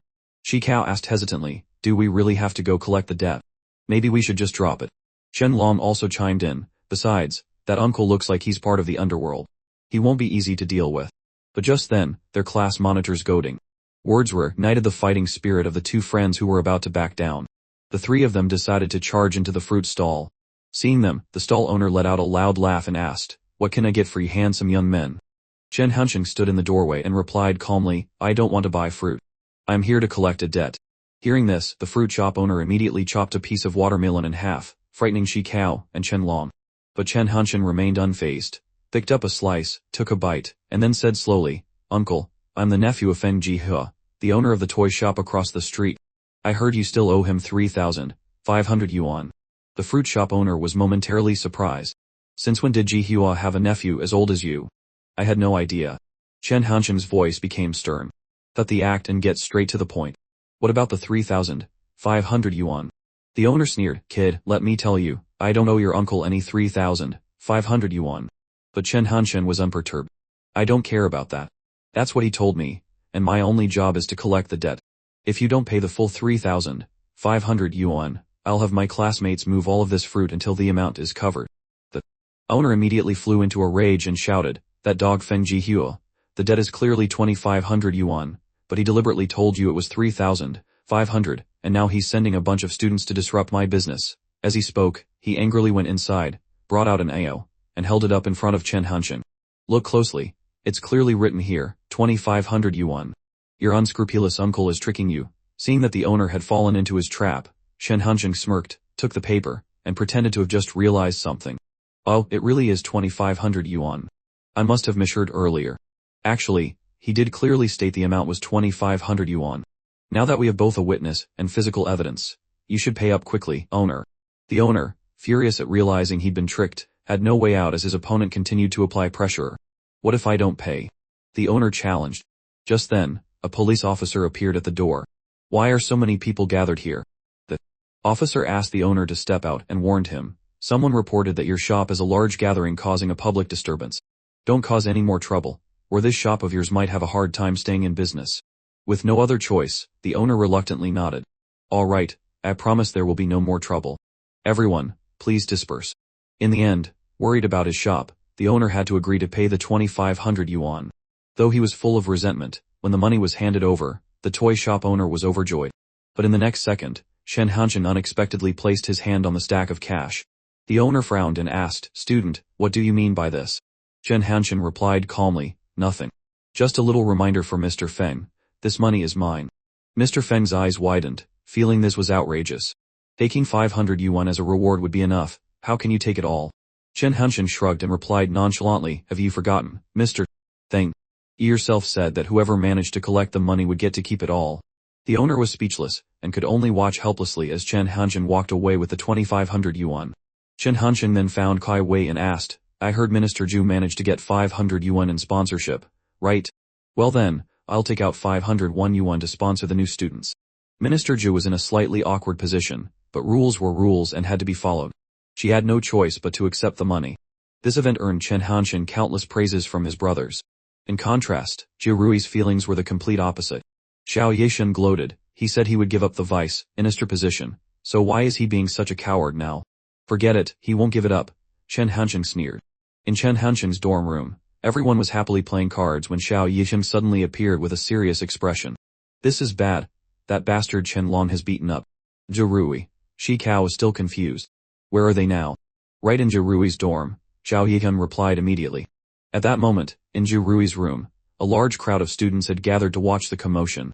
Chen Hanchen began to worry, afraid of disturbing the two guidance counselors. But his fears had already come true. Both Teacher Guo and Zhu Rui's counselor were already present. Inside the room, Chen Long's face was bruised, while Zhu Rui only had a light scratch on his cheek. Teacher Guo looked sternly at Chen Hanchen and asked, I was just about to look for you. I don't care about what happened in the student union this afternoon, but as for tonight, do you know anything about it? Chen Hanchen immediately analyzed the situation in his head. It was clear that Zhu Rui was trying to frame him by instigating Chen Long to cause trouble. If he denied everything right now, he could clear his name, but then Chen Long would have to bear full responsibility, possibly even facing expulsion. Even with a lighter punishment, he would at least have a demerit on his record. More importantly, the reputation he had built since the beginning of the semester could be destroyed in an instant. After a moment of thought, Chen Hanchen replied calmly, yes, sir. No. Immediately, Teacher Guo became stern. Chen Hanchen, you're a class monitor, yet you're involved in a fight like this. You need to do some deep self-reflection. Write a self-criticism report tonight. Teacher Guo continued, you will all write self-criticism reports first, then apologize to Zhu Rui. After the department reviews the case, we will announce the final punishment. Chen Hanchen nodded in agreement and said, I apologize, Senior Zhu Rui. We acted rashly today. We now realize our mistake and hope you can forgive us. Just then, a doctor walked in, scanned the room, and said in a serious tone, whoever is injured, let me check. After examining Zhu Rui's wound, he concluded, it's nothing to worry about. There's no need for anti-inflammatory medication either. Teacher Guo looked at the crowd, and then spoke to dismiss them. All right, it's over. Everyone, go back to your dormitories and rest. After everyone had left, Hanchen turned to Chen Long and said, you should head back first too.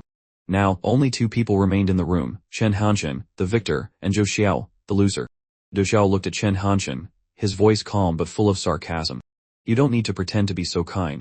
Hanchen didn't react, merely picking up a book and placing it back on the shelf. He smirked slightly, his eyes cold. If you weren't a student, I wouldn't even glance at you if you died in front of me. I hope you don't pull stunts like this again when you get out into society. With that, Hanchen turned and left the room. Outside, Chen Long's group was still waiting. Chen Long stepped forward, his voice filled with remorse. Hanchen, I really didn't want things to turn out like this. But before he could finish, Hanchen suddenly raised his foot and kicked Chen Long hard in the shin, causing him to collapse to the ground. Jin Yangming rushed over in a panic to help his friend up. Are you okay? Chen Long gave a weak smile and waved his hand. I'm fine. I deserve that kick. I think this might not be a bad thing. The fact that Brother Chen kicked me means he's already forgiven me. On a quiet, deserted path, two lecturers were talking. One chuckled softly. I didn't expect you to realize it too. The other, Zhou Xiao's supervising teacher, nodded. How could I not?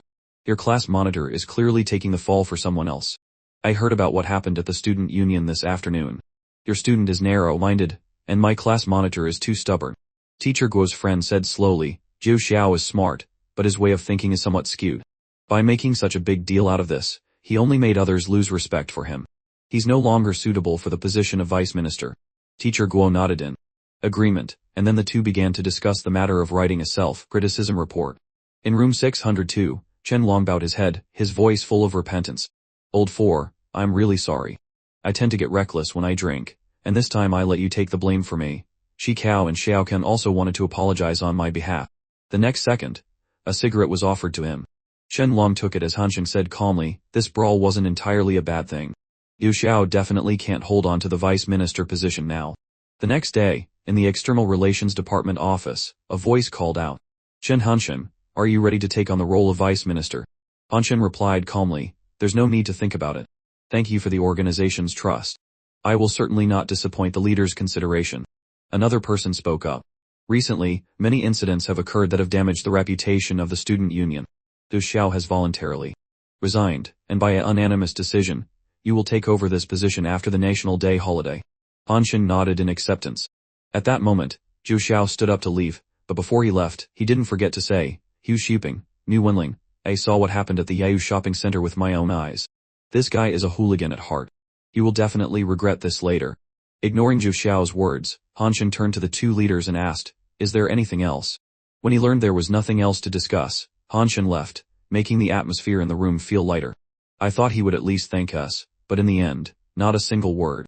Wenling sighed and said, Xiao Wei, I fully support Chen Hanxin becoming the vice minister, but I don't know if anyone can control him. Time flew by, and soon it was National Day, October 1st. I already told you we didn't need your dad to pick us up. We took the bus last night and got home this morning, someone complained. If you don't want to ride, you can still take the bus now, Xiao Rongyu said sulkily. Just then, a 7-seater car with a Gancheng license plate slowly pulled over. It seemed to be Uncle Xiao's car. Chen Hanxin, you should be more mature. Don't forget your gentlemanly demeanor. We're all university students now. Uncle Xiao opened the door and called for everyone to get in. The luggage was packed neatly in the back. Xiao Rongyu and Wang Zibo quickly sat down first. Gao Jieliang thought he could sit next to Xiao Rongyu, but suddenly Hanxin pulled him back. Let me go first, I want to sit in the very back row. Jieliang, without a hint of suspicion, happily made way. Okay, you go first.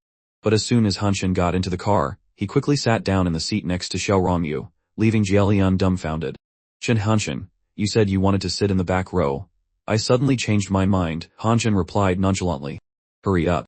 In the front seat, Xiao Rongyu's father thought to himself, how could a gentle person like Chen Zhaojun have such a mischievous son? In the car, Jialiang started a conversation with Xiao Rongyu. After the military training, did you join any clubs? Xiao Rongyu shook her head. Not yet. Recently, some upperclassmen came to clean the dorms and took the opportunity to introduce so many clubs that I'm still undecided. What about you? Jialiang slicked back his hair proudly. Just before the holiday, I passed the preliminary round for the propaganda department. After I get back to school, I'll have the second round interview. I'm sure it won't be a problem. At this point, Wang Zibo chimed in. You're really capable. I interviewed for the organization department but was eliminated in the first round. I couldn't even make it to the second interview. Xiao Rongyu laughed. Are you all joining the student union? I haven't even decided if I should join or not. Then she turned to ask Hanxin, Xiao Chen, what about you? Hanxin replied casually, I'm the vice minister of the external relations department now. This statement made Jieliang's eyes go wide. Hanxin, getting to be class monitor has really made you arrogant, hasn't it? Meanwhile, at Chen Hanxin's house, he was preparing to say goodbye to his family and return to school. His mother lamented sadly, why is my fate so bitter? Married into the Chen family, I haven't had a single good day, and after all the hardship of raising a son, he turns out to be so thoughtless. Hanxin replied, Mom, I'm the class monitor now. My time isn't my own anymore, and I'm not as free as I used to be. His mother handed him some money. Here, take some cash. Hanxin refused. I'm not short on money right now. She was surprised. Not short on money. It's been a month since school started, how can you not be short on money? He smiled. I've earned 2,500 yuan from elsewhere, so in short, I don't need money. Before leaving, he reminded his parents, Mom, I'm off. You and Dad take care of yourselves at home. If anything happens, just argue, don't get into a fight. Hanxin's mother watched her son's figure recede and then turned to her husband, asking sadly, Old Chen, are we getting old? Why do you say that? I feel like Hanxin doesn't need us anymore. He doesn't need money, he doesn't tell us things. He has his own world now. Hanxin's father comforted his wife. Isn't that a good thing? We can worry less about him in the future. How can that be? I still want to take care of him. That little rascal. Do you have any colleagues with a daughter of a suitable age? After he graduates from university, let's just marry him off. At that moment, an image of his son with Xiao Rongyu flashed in his father's mind. He replied softly, maybe there is. In the heavy rain, Hanxin hurried back to his dormitory. He thought to himself, just got back to school and it's already raining. Such bad luck. But as he passed the library, he suddenly stopped. Why is she here? Shen Yuchu had just seen Chen Hanxin as well. She froze, her face blushing with embarrassment as memories of their last encounter flooded back. She was about to turn and leave when Hanxin's voice rang out. Stop, I'm not going to eat you. Why do you always run when you see me? Shen Yuchu was flustered, her voice growing quiet. That was it. Hanshin chuckled at her awkwardness, and then suggested, I don't want to eat alone tonight. You come with me. Why not? Well, we're classmates, we should help each other out. I'm in a bad mood today, so you can treat me to a meal. Shinyuchu looked down, hesitated for a moment, and then replied, what do you want to eat? Hanshin thought for a moment. Cafeteria number 2 has a new mini hot pot. Let's go eat that. How much is it? 50 yuan. Hearing this, Shinyuchu hesitated for a second then said, can I go back to my dorm for a bit? In the pouring rain, Shinyuchu turned and left. A short while later, she returned, but this time without an umbrella. Seeing her soaked, Hanshin asked in surprise, where's your umbrella? My roommate wanted to go to the shopping center, so I lent it to her. Then what? About you? Shinyuchu smiled faintly. I'm just staying on campus, it's fine. Hanshin looked at her, not knowing whether to call her foolish or kind. The two of them shared one umbrella on their way to the cafeteria. Hanshin ordered the food, 2 servings of lamb, 4 servings of fresh shrimp, for a total of 53 yuan. He handed the money to the staff, and then turned to look at Shinyuchu. She took out her money to pay, but hesitation was clear on her face. Hanshin frowned and asked, you went back to your dorm just to get money, didn't you? Shinyuchu nodded, and Hanshin suddenly felt a pang of guilt. While they were eating, Hanshin asked while chewing on a shrimp, aren't you hungry? Shinyuchu kept her head slightly bowed, barely touching her food. Seeing this, Hanshin suddenly understood. He chuckled softly. This hot pot meal will probably use up all your living expenses, won't it? Shinyuchu answered honestly, I have 100 yuan left in my bag. Besides that, I earn some money arranging bookshelves in the library, and at night I can work part-time in the cafeteria, which helps me save a little on food. Hearing this, Hanshin joked, so, do you blame me for eating all your money? Shinyuchu said nothing. Looking at her adorable appearance, Hanshin suddenly blurted out, how about you be my girlfriend? The chopsticks in Shinyuchu's hand fell to the ground. She stared at Hanshin, tears welling up in her eyes. I've only eaten 1 plate of vegetables. Can you please not force me to date you? Hanshin was taken aback and quickly tried to soothe her. Alright, no dating then, no dating. I like to be reasonable, I've never forced anyone before. But that sentence made Shinyuchu remember Linyu's previous warnings, and she felt even more agitated. I'm full. Watching her retreating figure, Hanshin frowned slightly. He picked up his bag and stood up. Before leaving, he added, cafeteria number 2 is quite close to the male dorms. I'm leaving the umbrella for you. He paused. Oh, and remember to clean up the table a bit. Shinyuchu unconsciously looked after him, but at that moment, she noticed a wad of cash on the table. Startled, she called out Hanshin's name, but a few seconds later, she realized he had left it on purpose. That evening, Hanshin went to visit his supervising teacher. Teacher Guo, I brought 2 specialty geese from my hometown for you and your wife to try. Teacher Guo smiled warmly. Well, that's very thoughtful of you. You treated Jiahui to a meal last time, so tonight, we'll treat you. Hearing this, little Jiahui ran over excitedly and hugged Hanshin tightly. Big brother, you're finally here. Hanshin smiled and patted the little girl's head. Yes, I came to visit you. Jiahui announced happily, Big brother, I know Miss Xiaoyu's phone number now. Teacher Guo was surprised, but Hanshin just laughed. You still remember that? Looks like I'll have to buy you a thank you gift next time. He was secretly pleased and gently patted the little girl's head. Good girl. Let me know when you're done eating, okay? Okay. At that moment, his wife also called out, come on, let's get ready for dinner. After dinner, Hanshin said his goodbyes to Teacher Guo. Oh, right. There's a student in our class named Shinyuchu, do you know her? Hanshin was puzzled. Teacher Guo explained, her family's circumstances aren't very good. Before the break, Linyu tried to apply for a scholarship for poor students on her behalf, but it was unsuccessful. The application got stuck at the Youth League office. If you have the chance, please help her out a bit. Seeing Hanshin's dazed look, Teacher Guo asked, is there a problem? No, nothing at all. I'll be heading back now, Teacher Guo. On October 8th, when classes resumed after the holiday, everyone felt lethargic and had no desire to go to school at all. Me too, I'm exhausted, Hanshin sighed. Just then, Linyu walked in and called Hanshin outside. She handed him an envelope of money. What's this? Hanshin didn't understand. I gave this to Yuchu before, why is it with you now? Let's not play these games with each other. We both know what the other is really like, there's no need to pretend. Hooligan, she cursed. Yuchu asked me to return this to you. She opened it. No, he opened it. Then let's not talk about it anymore, Hanshin said. What did you want to see me about? Linyu glared at him. To be honest, with your abilities, you could pursue any girl you want. Jumringen, Bayungsen, or even your high school friend. But don't you dare harm Shinyuchu. Shen Hanshin laughed. So me pursuing Shen Yuchu is now considered harming her. He Linyu grew angry. He gave her 500 yuan. Is this pursuing her? This is insulting her. It's a good thing she didn't dare to open it. Shen Hanshin raised his hand as if taking an oath in front of Hu Linyu.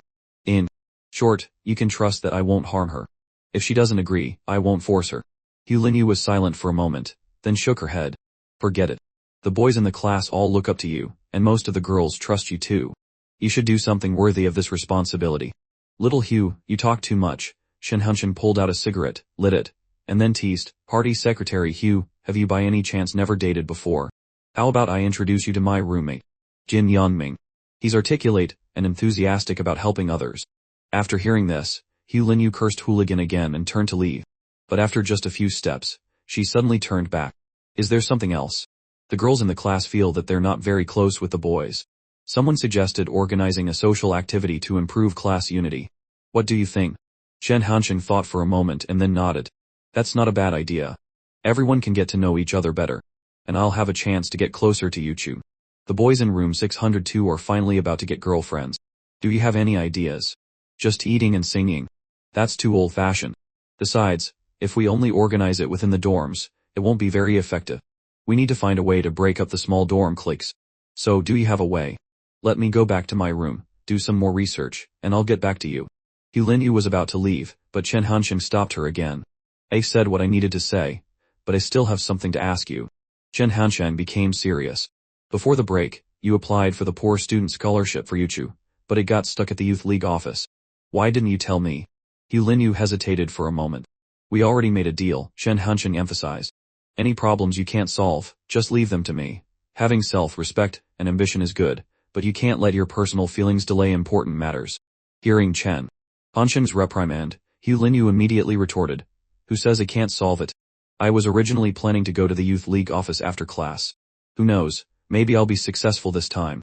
Then let's go together, Shen Hanshin suggested. Hu Linyu nodded.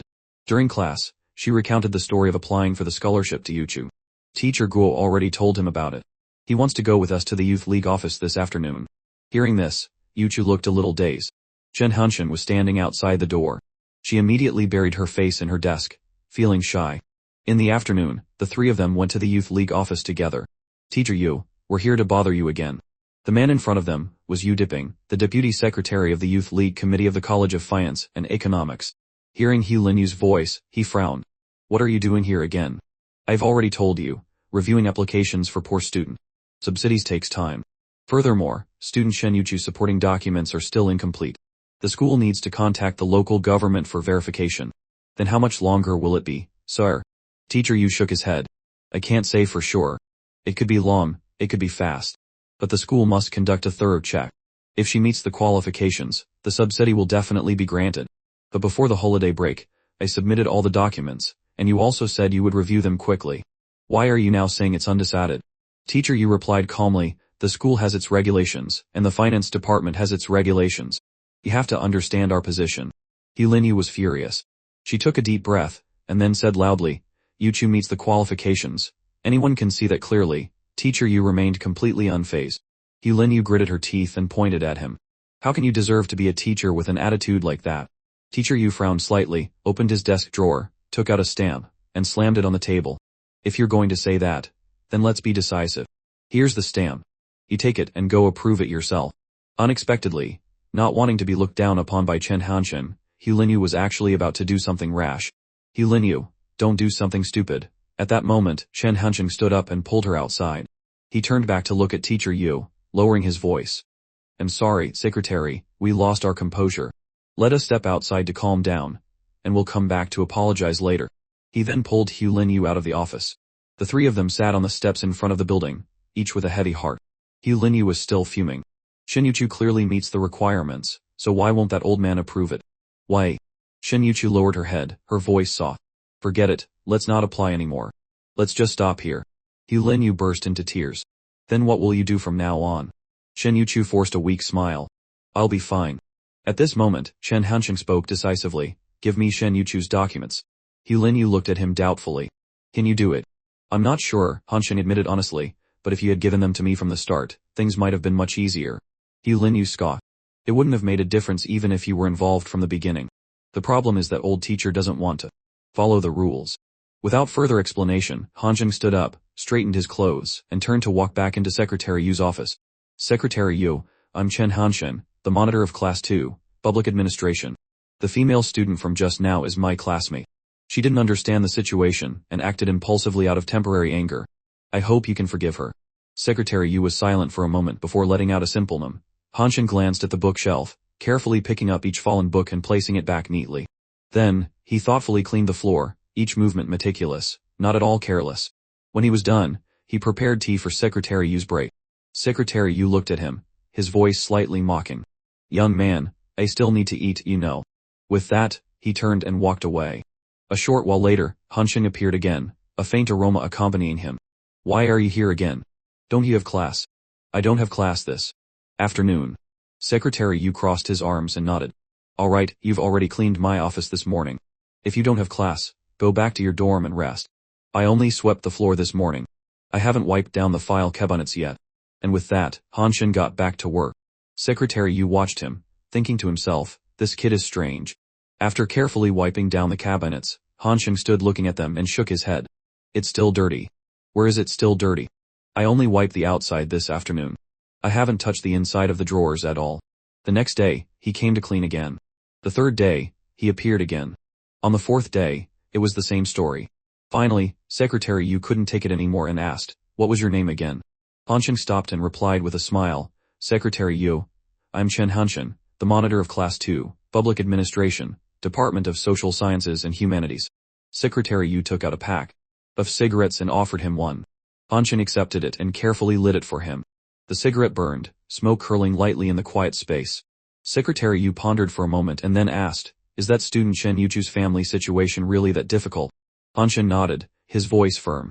It's extremely difficult. Her parents passed away early, and she's lived with her grandmother since she was a child. But her grandmother is old and in poor health, with no ability to earn money. Shen Yuchu's living expenses are so meager she can only afford plain rice, with an occasional bowl of free soup. She has never spent more than 50 yuan in a month. Secretary Yu gently tapped the ash from his cigarette, his eyes thoughtful. Is that so? The next morning, Hanshen returned to Secretary Yu's office. Secretary Yu, I brought you breakfast. Secretary Yu chuckled softly. Well then, I won't be polite. As Hanshen placed the food on the desk, his eyes scanned a file. Secretary Yu, I just saw in the file that there's content encouraging students to start businesses at the university. I didn't expect our school to have such a policy. Secretary Yu laughed, his tone full of meaning. That's mostly just for show for the leadership. The school can't dedicate too many resources to support students. At most, there are a few empty classrooms in the back that no one wants to use. Hanshen thought for a moment and said, but that location is very good, with a lot of student traffic. Secretary Yu waved his hand and shook his head. Student entrepreneurs these days just want to find crowded places off campus. No one pays attention to a forgotten corner of the school. With that, he reached up to the bookshelf, took out a piece of paper, and pushed it in front of Hanshen. You don't need to come here tomorrow. While you're at it, take this application form back to student Shen Yuchu. Hanshen looked at the form, an indescribable joy welling up inside him. Secretary. He looked at him and continued slowly, I spoke with old Guo last night. That girl's situation is indeed very difficult. Have her fill this out completely, and bring it back to me. If she's quick, she could have the assistant's booklet in her hands by this weekend. Hanshen frowned. But what about the letter of recommendation from the local government where Shen Yuchu resides? Does that still need to be submitted? Secretary Yu smiled knowingly. That's just a formality for verification. As for whether it's true or not, as long as I know, it's fine. No one is bored enough to go digging into this matter. Looking at the paper in his hand, Hanshen smiled faintly. He had finally gotten the financial aid application for Shen Yuchu. Thinking of Linyu, he couldn't help but shake his head, recalling his friend's words, I told you that you don't understand how the world works. Upon returning to class, Hanshen saw a few classmates competing to show off to gain favor with the teachers. He chuckled, crossing his arms and watching them. Alright, there's a piece of the pie for everyone, you won't be short on benefits. Then he announced, recently, our class has been planning to organize a social mixer for the male and female students. As soon as they heard this, the people around him got excited. Shi Kao's eyes lit up. Great idea, Linyu, do you have any ideas? Linyu thought for a moment and suggested, we could have a meal together and then go sing karaoke. The answer came as a surprise to everyone. A person as serious and frugal as Linyu coming up with this idea was unexpected. But before they could celebrate, they were floored when Chen Hanshen delivered a firm verdict. I disagree. Shi Kao raised an eyebrow. Brother Chen, what's wrong with you? Why wouldn't you agree? Chen Hanshan crossed his arms and replied nonchalantly, you bunch of kids, you're so immature, not thinking at all. What's the use of going out to eat and sing? At most, you'll make some superficial acquaintances, have a few drinks, and get to know each other's faces a little. Will there be any real progress from that? Jin Youngming nodded in agreement. That makes sense. But do you have a better idea? Shi Kao was also intrigued. That's right, if you have one, just say it. Don't beat around the bush like all thunder and no rain. Only then did Chen Hansheng speak slowly. The Student Activity Center shows movies every Friday night. Tickets are 3 yuan each. I plan to use the class fund to buy 54 tickets and arrange the seating so that boys and girls alternate. Now that's a classic move. Upon hearing this, both Jin Yanming and Shi Kao immediately clapped in approval. As an aside, Chen Hansheng smirked, by the way, I'm out of cigarettes. Without a smoke, my brain doesn't work so well. What if I'm not careful with the seating chart, and Chen Long ends up next to Shan Ranran? That would be a disaster. Jin Yanming immediately stood up. I'll go downstairs and buy some for you. Brother Chen, just wait a minute. You have to keep your mind sharp and clear. Chen Hanshan added a final instruction, Old Sixth, don't buy the mild Chunghwa brand. You have to try different kinds to know what's good. As soon as he heard this, Jin Yanming ran off to buy them. At that moment, Chen Hanshan walked over to Shen Yuchu's desk and leaned his hands on it. I was gone for a few days. Did you miss me? Yuchu kept her head down and didn't answer. I'll need someone to help me before the exam. You have to help me, okay? She remained silent. Chen Hanshan asked again patiently, did you hear me? Only then did Yuchu whisper softly, I know. Instantly, Hu Linyu shot up from her seat and pointed a finger in Chen Hanshan's face. Chen Hanshan, are you bullying Yuchu again? Chen Hanshan laughed and pulled a piece of paper from his pocket. Little Hu, perfect timing. It's the application form for the financial aid for students in need. I got it approved. Help Yuchu fill out the information. Hu Linyu took the paper, her eyes shining. Anshin, did you really manage to get us this financial aid spot? Yuchu said shyly in a low voice, thank you. No need to be so formal.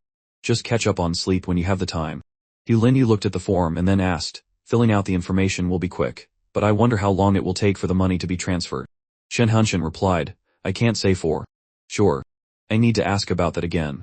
Then he continued, as for the class social event, I'm planning to take everyone to see a movie at the university's auditorium every Friday night. Chen Hanshan explained his entire plan to Yuchu, then went back to his seat. Before he left, he added, this is a group activity, everyone has to go. No excuses for being absent. Hu Linyu tried to persuade her friend, Yuchu, please go. It's just a movie, after all. For the sake of this financial aid, just bear with it for a bit.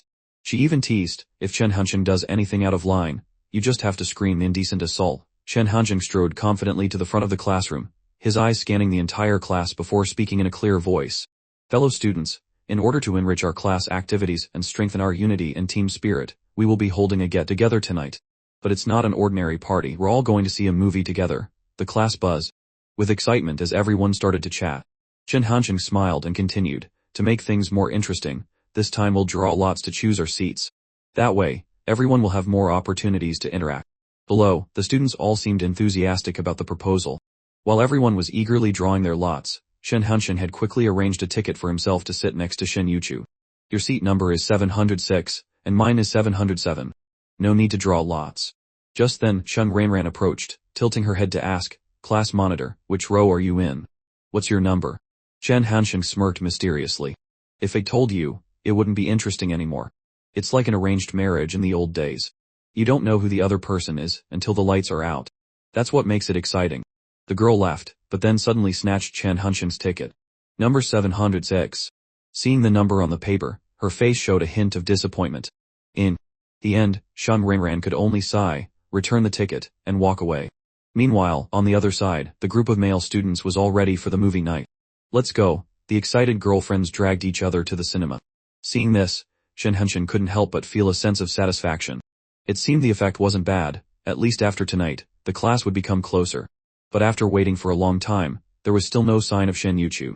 Shen Hanshan started to get antsy. A few minutes later, she finally appeared, slightly out of breath, her face a little flushed. I'm so sorry for making you wait. I was so engrossed in my book that I lost track of time. Shen Hanshan glanced at her, said nothing, and turned to walk away. Shen Yuchu immediately ran after him, saying guiltily, I'm really sorry. The two of them walked side by side on the late night path. Do you want a drink? Chen Hanshin asked. No, thank you. Do you want any snacks? She shook her head. Chen Hanshin frowned.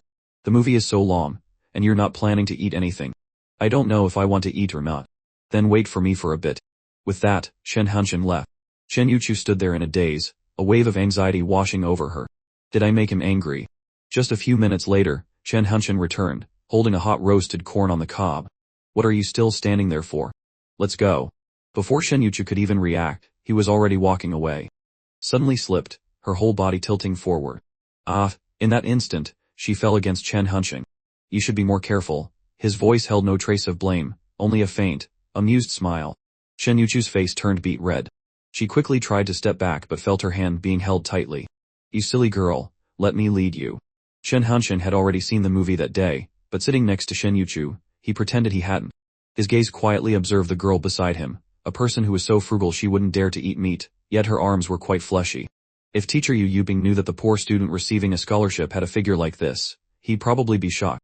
Shen Yuchu was oblivious to his thoughts, focusing intently on the screen. But when she stole a glance at the young man beside her, she discovered her hand was being held, and her face immediately turned so red it looked like it was about to bleed. On the screen, the movie was nearing its climax, but it seemed Shen Yuchu's heart was beginning to flutter for real as well.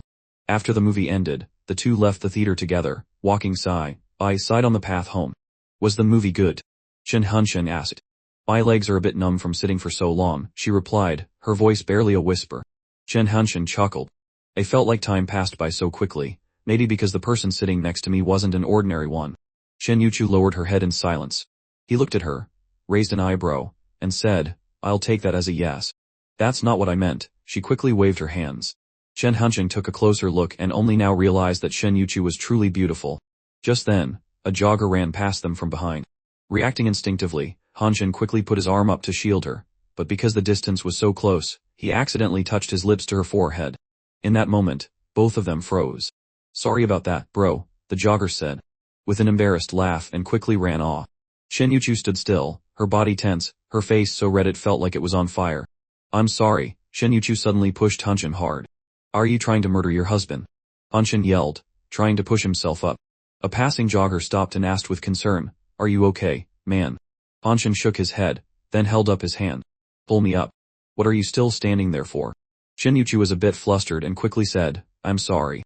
Hanshin brushed off his clothes and replied, It's alright. I'm going back to change. Can you get back to your dorm on your own? With that, he left, letting out a sneeze. Meanwhile, Shen Yuchu stood in the same spot, a sudden smile appearing on her face. At the dormitory, Shenji slung his arm around Hanshin's shoulder and lamented, I'm so miserable, but I bet you're not much better off than me, are you? What happened to you? I accidentally fell into the lake. Dan Youngming buried his face in his hands and sobbed. Chun Yan gave the movie tickets to someone else. Old Four has to stay in the dorm all evening to watch a movie with some auntie. It's a tragedy. Chen Hanshin burst out laughing. That really is tragic. Jin Yaoming sang through his tears, I'd rather be heartless to the end to give you a. Forget it, forget it. Hanshin couldn't stand it anymore and threw a pillow straight at Jin Yaoming's face. Singing so early in the morning, aren't you going to let anyone sleep? Isn't it just a breakup? You don't understand what's good about Shan Yan. Jin Yaoming sighed. Hanshin patted his shoulder comfortingly. Tomorrow, I'll ask old Yan and Xiao Kim to go play games at the internet cafe to cheer up. Shenji said, just leave him be. This breakup is no small matter. I heard a girl from the university across the street jumped from the 3rd floor because of a breakup. Hearing this, Hanshin was startled, remembering that Xiao Ronyu also lived on the 3rd floor. An image of her at the bar that night flashed in his mind. Without hesitation, he rushed out to find her, even forgetting to put on socks. Arriving at the female dormitory, he stopped at the gate and said to the security guard, Excuse me, I'm looking for Xiao Ronyu in room 308. The guard asked, What's your name? I'm Xiao Hanwei. After receiving the call, Xiao Ronyu rushed downstairs, thinking her father was looking for her. But when she arrived, she saw Chen Hanshin waiting for her. Chen Hanshin grinned cheekily. Don't bother looking. I just borrowed Uncle Xiao's name for a bit. Xiao Ronyu immediately flared up. You scoundrel. If there's some misunderstanding between us, just say it. Hanshin shrugged. Alright, then you can go back up. Tomorrow, I'll hang a banner under your dormitory building that says, at Xiao Ronyu of room 308, focus on your university studies, I will raise our child to be an adult. Xiao Ronyu was so angry she cursed. Chen Hanshin, you really are a scoundrel. She angrily turned to leave but then stopped. I called you that day, but no one answered. Now that you have a chance to explain, you're not going to clarify things. Hanshin sighed. That day, Wang Zebo had a fight with his mother and wanted to find a place to relax. Xiao Rongyu narrowed her eyes. You mean to say you were dragged to the bar by Wang Zebo that day? He brought it up first, but I was the one who chose the place. It was my fault for going there, Hanshin answered honestly. Xiao Rongyu continued to press. So what did you two do? We just played with girls played games, Hanshin quickly corrected himself. You can call Wang Zebo to confirm. Xiao Rongyu walked a few steps in silence, then turned back and said, Shen Hanshin, tomorrow at 7:30, come with me to the library to study. Don't be late. Hanshin stood there dumbfounded, not understanding what was happening. The next day, he kept his promise to Xiao Rongyu. When he arrived, he saw a group of male students waiting to give her breakfast. A red-haired boy placed a box of pastries on the table. I'll leave the breakfast here. Whoever wants it can have it. You might not accept me now, but trust me, one day. Before he could finish, Hanshin had casually picked up a baozi and started eating it with relish. The red-haired boy was furious. Damn it, who are you to eat my baozi? Hanshin said. You just said yourself that anyone could eat it, the red-haired girl retorted. That's not the point. If you wanted to eat it, you should have at least said something to me first. Shen Hanshin chuckled and turned to ask, may I please have another sip of your soy milk? But before he could get an answer, he was dragged away by Xiao Rongyu. Shen Hanshin grumbled, I haven't even had breakfast. At least let me finish mooching that last sip of soy milk. As Chen Hanshin and Xiao Rongyu left, they left behind 3 pairs of regretful eyes. Why didn't you ask who those male students were? Shen Hanshin replied nonchalantly, oh, who were those guys just now? But his indifferent tone lacked any sincerity, it was clear he didn't really care. I'm going to pick out a few books. Save my seat for me, okay? Later, the two sat down together. Xiao Rongyu picked up a few management books related to her major, but Chen Hanshin shook his head. I don't read this stuff. Let's try to find some materials related to law. Xiao Rongyu was confused. You're not a law major. What are you looking for law materials for? The class monitor smiled, and replied, I've said I want to make money while I'm still in university, to start a business. I might not have a deep understanding of management, but I can't be completely ignorant of the law. With that, he scratched his head. Actually, I don't have the patience to read it either. When the time comes, I'll probably have to ask a female law major for help. If it can't pay her with money, I can offer myself instead. Later, Shen Hanshin noticed a young man watching Xiao Rongyu intently from a distance. He raised an eyebrow and asked, have a lot of people been confessing to you lately? Xiao Rongyu shrugged. Yeah, quite a few. Shen Hanshin gave a slight smile. So you dragged me along to be your shield, didn't you? Even telling me to come early was part of the plan, right? She smiled mischievously. Yep, you're not wrong. Suddenly, Shen Hanshin shot to his feet, a robberish grin on his face. If you're going to help, you might as well go all the way. I guarantee that after this, no one will bother you again. Before Xiao Rongyu could understand what was happening, Chen Hanshin suddenly leaned in and placed a kiss on her lips. Xiao Rongyu was stunned, her face flushing red with embarrassment. What a clumsy oaf, she thought, he almost bit my lip. Chen Hanshin thought to himself, anyway, that was Xiao Rongyu's first kiss. Stolen so easily by me. She must be furious. As expected, that afternoon, Shen Hanshin received a phone call. On the other end of the line was Xiao Rongyu's voice. How's your mouth? I bit it a bit hard just now. Shen Hanshin laughed. It's fine, you just grazed it a little. Xiao Rongyu continued, I have to go to the city center for a doctor's appointment next week. You have to come with me. Huh? Why are you dragging me along? Because I don't know the way. Shen Hanshin sighed, knowing it was hard to refuse her. In the classroom, Linyu cheered happily, the scholarship money has finally arrived, she said gratefully, thank you, Yuchu. But just then, Shen Hanshin walked in with Jin Yanming. Shin Yuchi was suddenly reminded of the forced kiss from before, and her face involuntarily turned red. Shen Hanshin walked over and casually placed a hand on her shoulder. Linyu frowned. What are you doing? Just saying hey, Shen Hanshin winked. He then continued to talk about the scholarship. Anyway, since we've received the scholarship, I think we should give a thank you give to Secretary Yu on behalf of the class. What should we give? Linyu asked. Some office supplies, like file folders. Of course, we should also show some sincerity. Shen Yuchu grew anxious. What should I buy? If I don't get a gift, will the flavor of the scholarship change? Linyu thought for a moment, and then suggested, how about you give some specialties from your hometown? She then continued to Shen Yuchu, don't you often eat dried chilies? A small gift of dried chilies would be fine. Shen Hanshin was surprised. You can eat spicy chilies. That's impressive. Linyu smiled and continued, of course Yuchu is impressive. She even discovered a vegetable garden at the dormitory. Every day after her part-time job, which ends at 10 p.m., she still diligently goes to water the plants. Chen Hanchen listened, bewildered. When Hu Linyu saw the expression on his face, she abruptly stopped talking. Chen Hanchen then asked, "Why did you stop?" Hu Linyu laughed awkwardly. "I feel like I've gotten off topic. But vegetable greens mixed with spicy chilies isn't bad. Now, find a clean jar, put this in it, and give it to Secretary Yu. Although this gift is invaluable, it shows sincerity." Shen Yuchu nodded in agreement. Chen Hanchen also chimed in, "I wonder what this dried chili dish tastes like. There are probably a lot of people in our class who have never tried it before." 2 days later, a friend asked Jin Yunming, "Why didn't you play the card yesterday? If you had, we would have definitely won." Jin Yunming shrugged. "A loss is a loss. It was my fault, okay."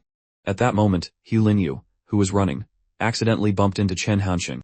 She looked up at him and said, "Little Hu, are you waiting for Jin Yunming?" Yuchi was just crying. Chen Hanchen was startled. Why was she crying? Hu Linyu sighed. "The other day, you said that no one had ever eaten that chili and vegetable dish. She took you seriously and went to pick the vegetable leaves, but ended up getting stung by bees several times."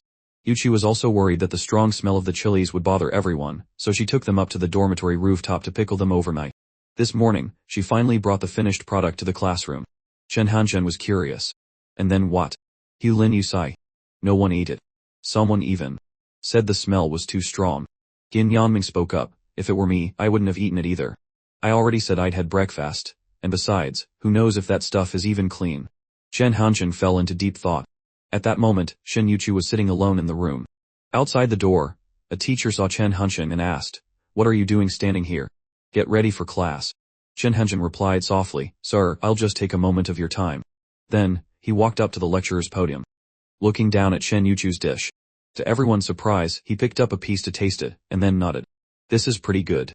Old Young, you try it." Jin Yunming tried it, and was surprised. "It really is delicious."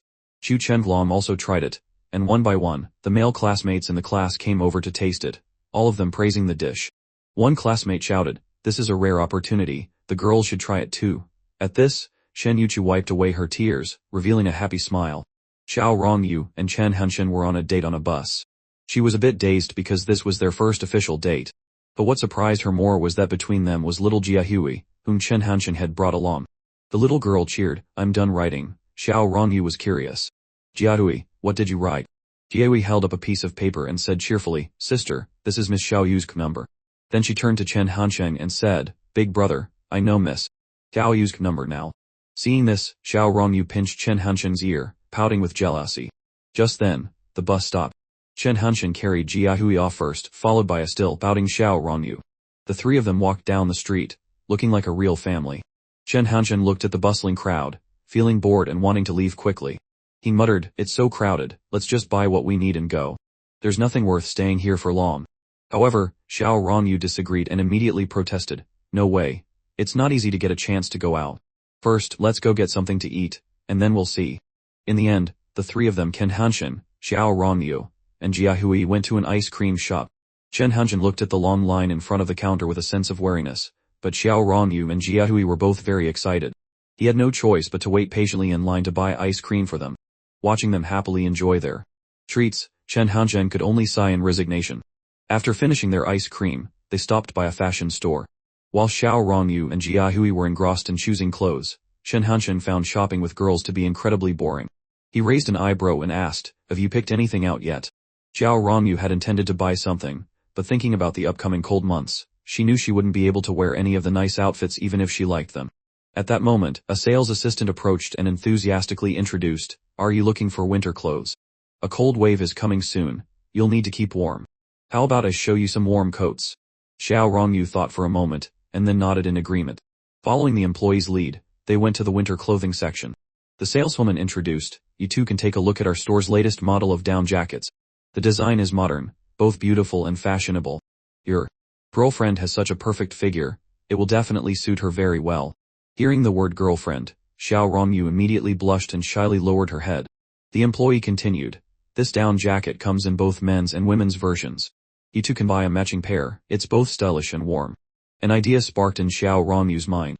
"Let's each get one," she suggested. "What do you think?" Chen Hanchen immediately refused. "I don't need more clothes. Just buy one for yourself." The sales assistant patiently tried to persuade him. I think you two should buy a matching pair. That way, when you go out, you'll look like a real couple. You definitely look great together. Hearing this, Xiao Rongyu's eyes lit up as she looked at Chen Hanshin expectantly. Chen Hanshin finally compromised. Fine, I'll buy one too. Which color do you think is the best? The saleswoman assessed her and suggested, you have an oval face, fair and rosy skin, and sweet dimples when you smile. A light pink would definitely suit you best. Hearing this, Xiao Rongyu smiled and turned to ask, what about you? Chen Hanshin replied decisively, I'll take black. The saleswoman nodded. You two have good taste. Down jackets are very hard to come by this year. In November, the weather will drop below freezing. It's going to be freezing cold. Suddenly, Chen Hanshin remembered the winter of that year. The temperature had dropped very low, and half the class had caught a cold, but Shen Yuchu had managed to get through it. At that thought, he turned and asked the store employee, do you offer delivery for clothes here? The employee was surprised. Yes, but you have to pay in advance. It turned out Chen Hanshin wanted to buy another down jacket for Shen Yuchu. He even instructed the employee to keep it a secret to avoid any misunderstanding. The store employee nodded and got a pen and paper to write down the address. At that moment, Xiao Rongyu stepped out of the fitting room in her newly purchased jacket, twirled around, and asked, Xiao Chen, what do you think? Chen Hanshin looked at her for a moment, and replied, it's beautiful. It is pretty nice, isn't it? Xiao Rongyu smiled brightly. I guess you have good taste after all. Aren't you going to try on the black one? Don't tell me you're shy about wearing a matching jacket with me. The two bickered back and forth, while Jiahui stood on the side, sighing. The world of adults was so complicated. At the same time, at Shen Yuchu's dormitory, a package from the Jiani commercial store arrived. She picked it up, wondering, who sent this?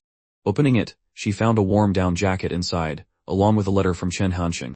It's been cold these past few days, remember to wear this. If I find out you're not wearing it, don't even think about studying with me. Shen Yuchu looked at the jacket in her hands, feeling its warmth. She gently hugged it, an indescribable feeling welling up inside her. At this time, Shen Hanshin was on his way to a dealership. He was thinking about building a good relationship with Secretary Yu to get support for his campus startup.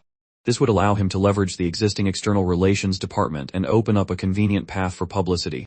He took a drag from his cigarette, then stubbed it out and continued inside. Chen Hanshin had spent a month preparing, and now it was time for him to take another important step in securing the dealership rights. Elsewhere, Shen Yuchu went to the clothing store to check her living expenses balance. Over 300 yuan. This amount could cover her expenses for more than half a year. But now it was gifted to her so easily. When she entered the shop, an employee approached and asked, hello miss, what can I help you with? Shen Yuchu replied politely, hello, do you sell yarn for knitting scarves or gloves here? The employee smiled and said, please follow me. When she saw the familiar fleece jacket Shen Yuchu was wearing, the employee exclaimed, you bought this fleece jacket from our store, didn't you? It looks beautiful on you. Shen Yuchu nodded in agreement. The employee continued to recommend, this set really suits you. If you're buying for yourself, you should choose the orange color, and if you're buying for your boyfriend, you should choose white. The price of the jacket was 15 yuan. Shen Yuchu clutched the bag in her hands, a little shy. The employee glanced at her and asked, is there anything else you need? Shen Yuchu hesitated and then asked, excuse me, are you hiring part-time staff here? The employee shook her head regretfully. We are not currently hiring part-time staff. You could try looking elsewhere. Hearing this, Shen Yuchu blushed and quickly left the store. Just then, she saw Xiao Rongyu walking in. Seeing the blue fleece jacket, Xiao Rongyu was momentarily surprised and then turned to ask the employee, could I trouble you for a moment? I bought a fleece jacket here a few days ago, but there's a loose thread inside. Can I exchange it? The employee quickly agreed. On the other side, Chen Hanshin was handing a folder of documents to a director. The director flipped through it, asking in surprise, you prepared all of this yourself?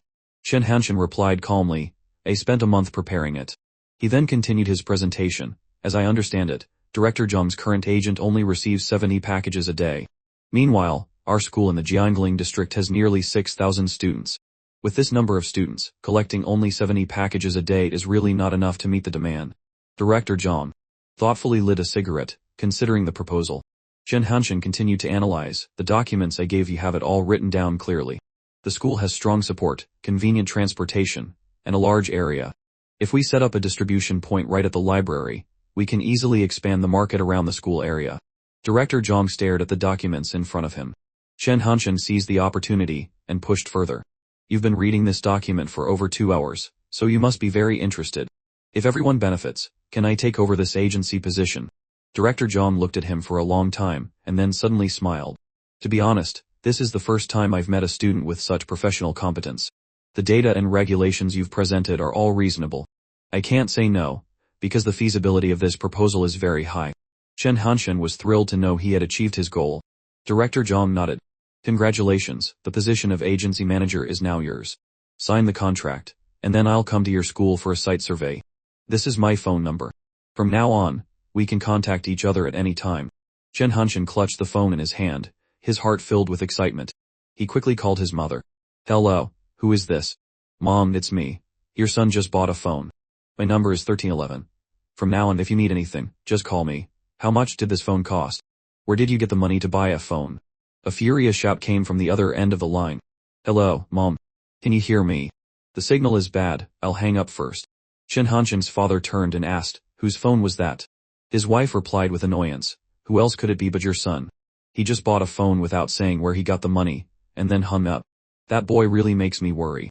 Where on earth did he get the money to buy it? She complained, full of suspicion. Meanwhile, Chen Hanshan was no better off.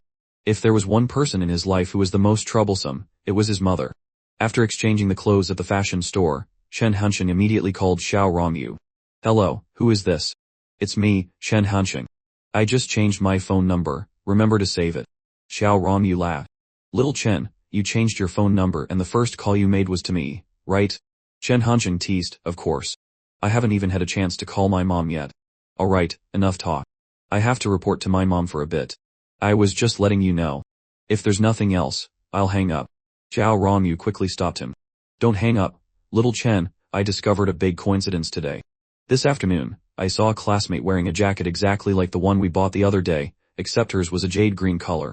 Hearing this, Chen Hanshan's expression immediately changed. He asked right away, was she as pretty as you? Xiao Rongyu thought for a moment and then replied, she had her head down so I couldn't see her face clearly, but she had a very beautiful figure, so her face is probably pretty too. Chen Hanshan immediately hung up the phone, a sense of unease rising in his heart. Could it be that the two of them have already met? Has my doomsday arrived? No, he absolutely cannot let this happen. Today was the first computer class, and the lecturer began by teaching the basics. Meanwhile, Yang Shixian turned to invite Chen Hanshan. Old Fourth, let's play a game. Chen Hanshan shook his head. You guys go ahead and play, I'm busy. Seeing the old game titles, a sense of nostalgia suddenly washed over him. Indeed, 2002. Many people probably haven't experienced this. It really brings back memories. As soon as he logged into the game, Chen Hanshan received a friend request. The person claimed to be a younger sister and wanted to be his friend. Without much thought, Chen Hanshan replied, I don't like having younger sisters. I prefer married women. Immediately after the message was sent, his phone rang. It's your mother. His father's voice was full of reproach. Your cousin just finished her exams and wanted to ask you a few things, and you replied with that nonsense. Chen Hanshan quickly explained, Mom, it's a misunderstanding. Listen to me. But his mother didn't let him finish. I'm not listening. You've started to get wild since you went to university, haven't you? Just saying whatever you want. You just wait. With that, she hung up. Chen Hanshan sighed, knowing this matter wouldn't end easily. Meanwhile, everyone was chatting on social media. Someone invited Chen Hanshan to hang out, but he refused, saying he was busy. A little while later, he was chatting with Xiao Rongyu. Her nickname was hiding at the bottom of the sea blowing fish bubbles. In Chen Hanshan's heart, a sense of dread grew. If Xiao Rongyu and Shen Yuqi really met, it would not be good at all. The next day, Chen Hanshan's group of high school friends gathered at the College of Finance. As soon as he saw Xiao Rongyu, Gao Jielian exclaimed excitedly, Little Rongyu, the last time I came to Jiangling, I didn't have a chance to look around properly. Now that I think about it, this place is really like a paradise. I really regret not choosing to go to university here. Although he had just complained that the College of Finance was remote, Xiao Rongyu didn't pay much attention. She just looked at Chen Hanshan with concern and asked, Aren't you cold? Why aren't you wearing your fleece jacket? Chen Hanshan answered a little awkwardly, I just washed the fleece jacket yesterday. It's still not dry. But the truth was, he didn't want Shen Yuqi to see him wearing it. Xiao Rongyu reminded him seriously, you should wash fleece jackets often, otherwise they'll lose their ability to keep you warm. Chen Hanshan nodded. And no. It's almost lunchtime now. Do you guys want to try the food? In the College of Finance's canteen. He deliberately made this suggestion to absolutely prevent Shen Yuqi and Xiao Rongyu from running into each other. At that moment, on the 10th floor, Teacher Yu was leading Shen Yuqi and He Lin Yu to the place the school had approved for Chen Hanshan to start his business. Chen Hanshan asked me to bring you here. You can go in by yourselves. Yes, thank you, sir, Lin replied politely. She then turned to Shen Yuchu and sneered, he really treats us like tools.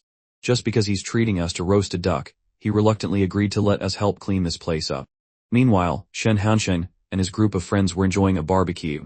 Xiao Rongyu said happily, Little Chen, you said you would teach us how to eat roasted duck, but half of it is already gone. Shen Hanshen, holding a piece of roast duck, laughed, I was just afraid you wouldn't be able to learn. Suddenly, a female voice called out, Class Monitor Chen. Everyone turned to see Shen Yuchuan walking over. She placed a hand on Shen Hanshen's shoulder and asked, Are these your high school friends? Shen Hanshen started to break out in a cold sweat when he noticed Xiao Rongyu's angry glare. He quickly replied, Yes, they are all my high school friends. Shen Yuchuan feigned surprise, and then smiled mischievously. Your high school friends are so beautiful, even more beautiful than me. With that she made a heart with her hands and left. Shen Hanshen quickly explained to Xiao Rongyu, She's my university classmate. The atmosphere in our class is very open, so we often joke around like that. Xiao Rongyu sulked and turned her face away. Yeah, I'm not listening. At that moment, Gao Jialiang suddenly spoke up. Han Shen, I have something to discuss with you. My roommate recently had a breakup and wants to find a girlfriend to get over it. I'm helping him look around, and I think that girl from just now is not bad. Shen Hanshen hesitated, but Gao Jialiang continued, if you don't have her phone number, Herc is fine too. Wang Zebo suddenly sneered, that roommate is you, isn't it? Shen Hanshen shook his head helplessly. Fine, but remember not to contact her in the dorm. Otherwise, you'll be hiding under the covers and developing some charming online confessions with this account, I'm sure. Gao Jialiang laughed. Alright, thanks. To avoid Shen Yuchu, Shen Hanshen decided to invite everyone for a walk around the lake. But after just a few steps, Xiao Chen suddenly turned to him and said, Your mom. Shen Hanshen frowned. What did you say? Are you cursing at me? You want a beating? Xiao Chen shook his head in panic. No, it's really your mom. Shen Hanshen turned his head in astonishment. Ta-da, surprise, Shen Hanshen was stunned, his heart filled with bewilderment. Why are they here? Shen Hanshen spoke up and asked, Mom, Dad, have you booked your tickets back home yet? As soon as he finished speaking, he was immediately slapped. His mother shouted angrily, You brat, what did you just say? Are you trying to kick me out? They immediately started arguing in front of Shen Hanshen's classmates.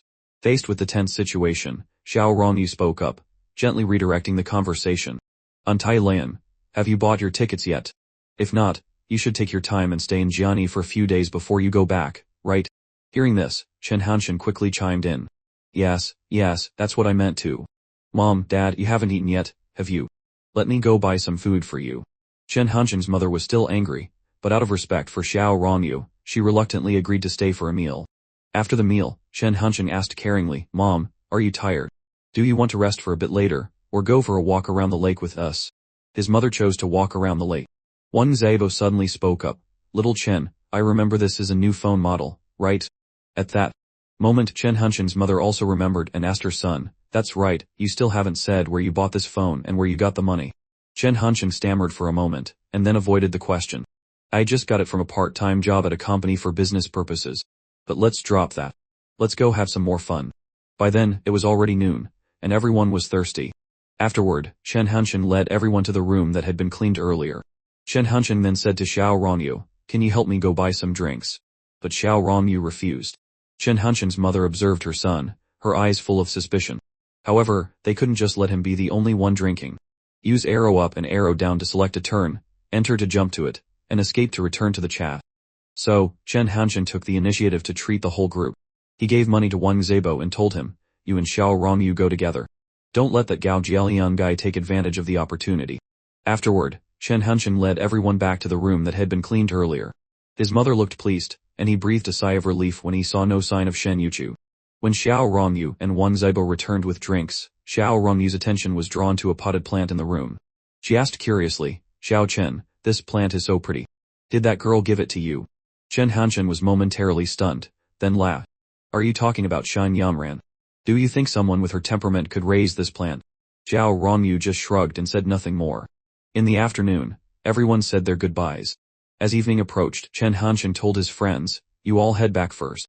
I need to find a place for my parents to stay. After arranging accommodations for his parents, he returned to the university. Shen Hanshen's mother looked at her husband and asked doubtfully, Old Chen, do you think our little Rongyu and our rascal son are dating? His father shrugged and replied calmly, How would I know? Don't overthink it. Maybe they're just classmates. His mother still felt that something was off. Your son seemed very tense today. His father gently comforted his wife. 2 days later, Chen Hansheng took his parents sightseeing all over Jiani. Xiao Rongyu came along as well. You took this one with my eyes closed, Xiao Rongyu complained. No, I didn't. The lighting is so bright, Chen Hansheng laughed. Many photos of the three of them together were taken. In the evening, Xiao Rongyu and Chen Hansheng saw his parents off. Let's go take a look at Hansheng's school. We might not come back again, his mother suggested. His father agreed, so the two of them went to the school together. When they arrived, Chen Hansheng's mother thought her son had come back to work again, but it turned out the person there was actually Shen Yuchu. Chen Hansheng's mother gently called out, "Hello." Startled, Shen Yuchu was so flustered that she accidentally bumped her head on the corner of a desk.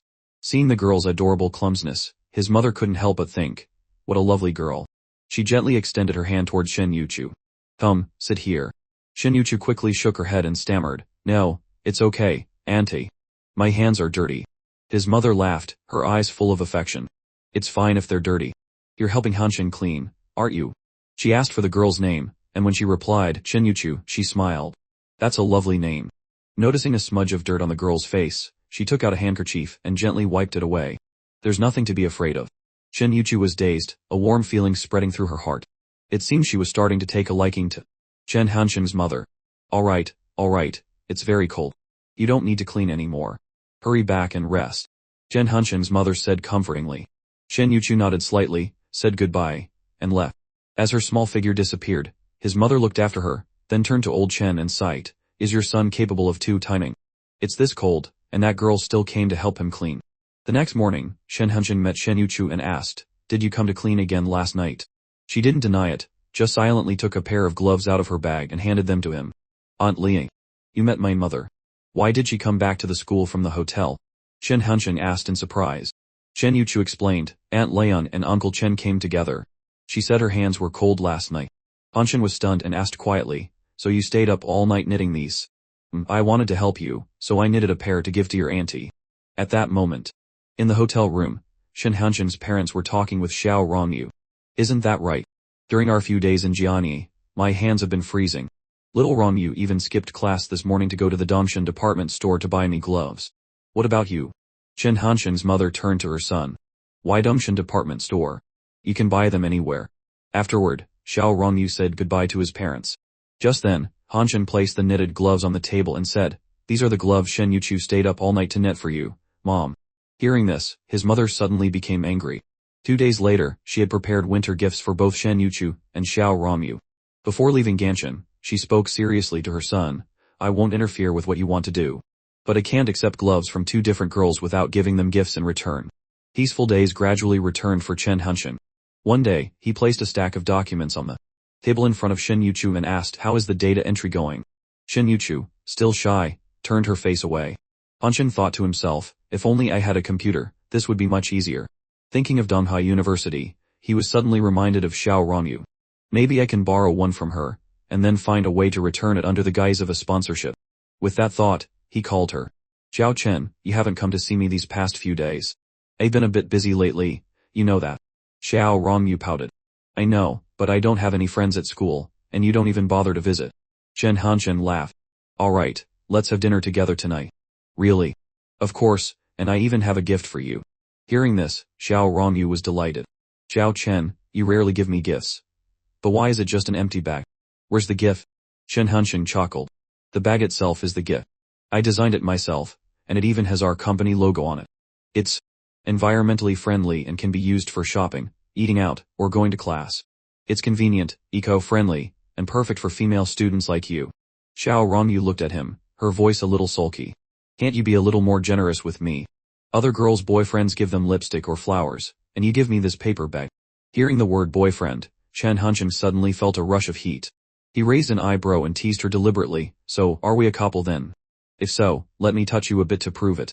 Xiao Rongyu immediately retorted, in your dreams, and quickly changed the subject. Hey, in return, let me borrow your computer. No, unless you beg me, Chen Hansheng said with a sly grin. Xiao Rongyu pouted but still gave in. I'm begging you. I've been busy with work lately, and I really need a computer. Even if you beg, I won't lend it to you. Afterward, the two went to eat together. On the way to the cafeteria, Chen Hansheng could feel all Eyes on him. If looks could kill, I'd probably have been shot to pieces by now. Eating at Donghai University really is a risky decision, Chen Hanshin muttered. Xiao Rongyu immediately sniped back. What, are you scared? Han Sheng smirked. Then how about we eat at your school? For you, I am willing to endure the safety hazard. Anyway, the Institute of Finance is hardly a peaceful place with this Chen Hanshin around. As soon as he finished speaking, a voice came from behind. Well, if it isn't classmate Chen. The speaker was a young man with purple hair. He stood next to a girl, a faint smile on his face. I'm He Shixuan. We met at the school's main auditorium. Xiao Rongyu didn't bother to shake his hand, just replying coolly, hello, senior. Shixuan frowned slightly, then smiled again and continued speaking to Xiao Rongyu. Your taste in men really is questionable. Meeting him today only confirms it. What did you say? Xiao Rongyu raised her voice angrily. He Shixuan shrugged nonchalantly. A person should know their own worth. Not just anyone is worthy of your company. Don't lower yourself. Chen Hanshin had been silent until now, but at this point, he was starting to get annoyed. A classmate standing next to him quickly tried to mediate. Alright, let's not go too far. Shixuan, you haven't even greeted classmate Chen yet. Hearing this, Shixuan reluctantly extended his hand. Chen Hanshin shook it, but then immediately pulled hard, causing Shixuan to nearly fall face first onto a table. Returning to the dormitory, Chen Hanshin saw several empty wine bottles rolling on the floor. He frowned. What happened? Heartbroken again. Jin Yanming, who was sitting with his head in his hands, looked up when Hanshin asked, his face full of misery. Old Yang, please stop with the nonsense. I'm not heartbroken, I've just been deceived by a girl for the second time. Chen Hanshin raised an eyebrow, motioning for him to continue. He sighed and began to explain. Not long ago, a female student named Lion messaged me. She said she really wanted to be friends with me. We talked for a long time and gradually discovered we had similar interests.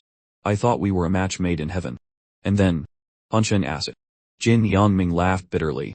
Tonight, I couldn't hold it in anymore and boldly called her. But a man's voice answered the phone. It turns out she's had a boyfriend for a long time but was still flirting with me.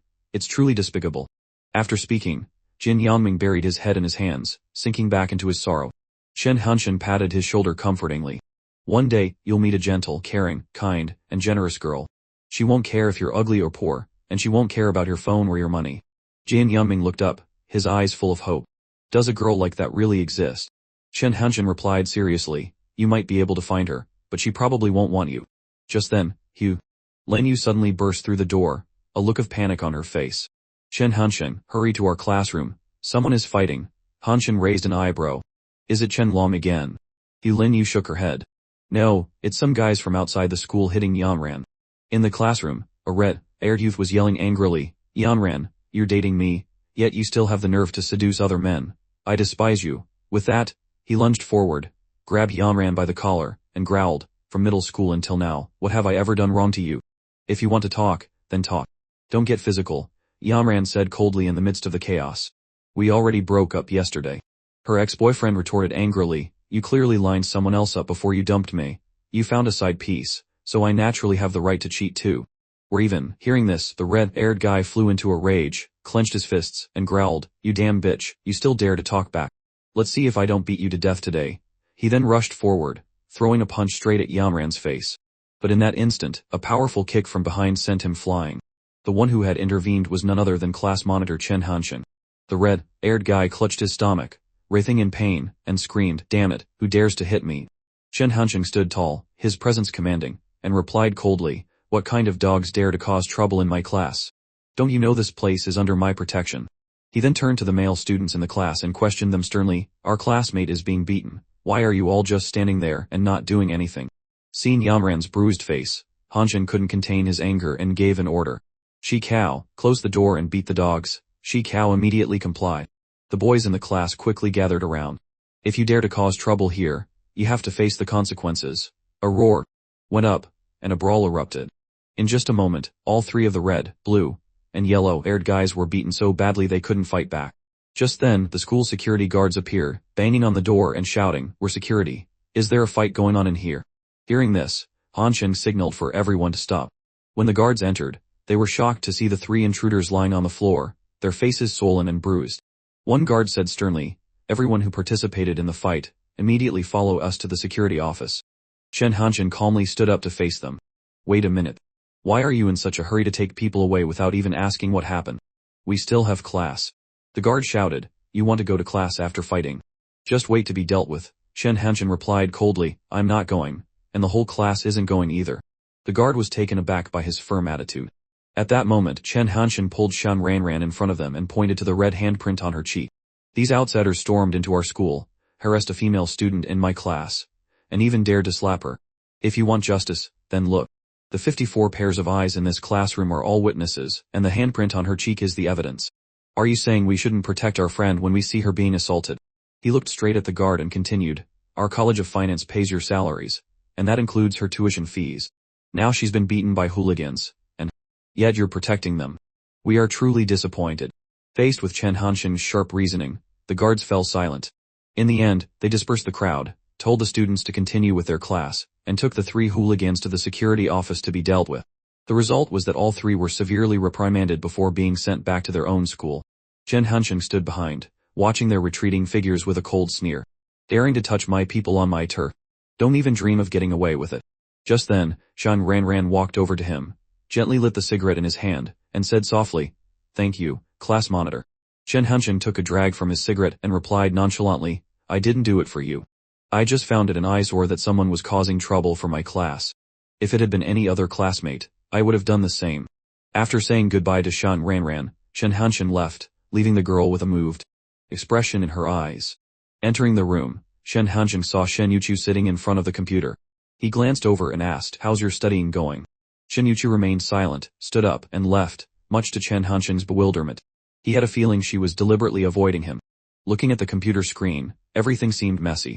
He was about to turn it off when he suddenly noticed a file with his name on it, diary file from Xiao Rongyu. He opened it, and reading each line made his heart sing.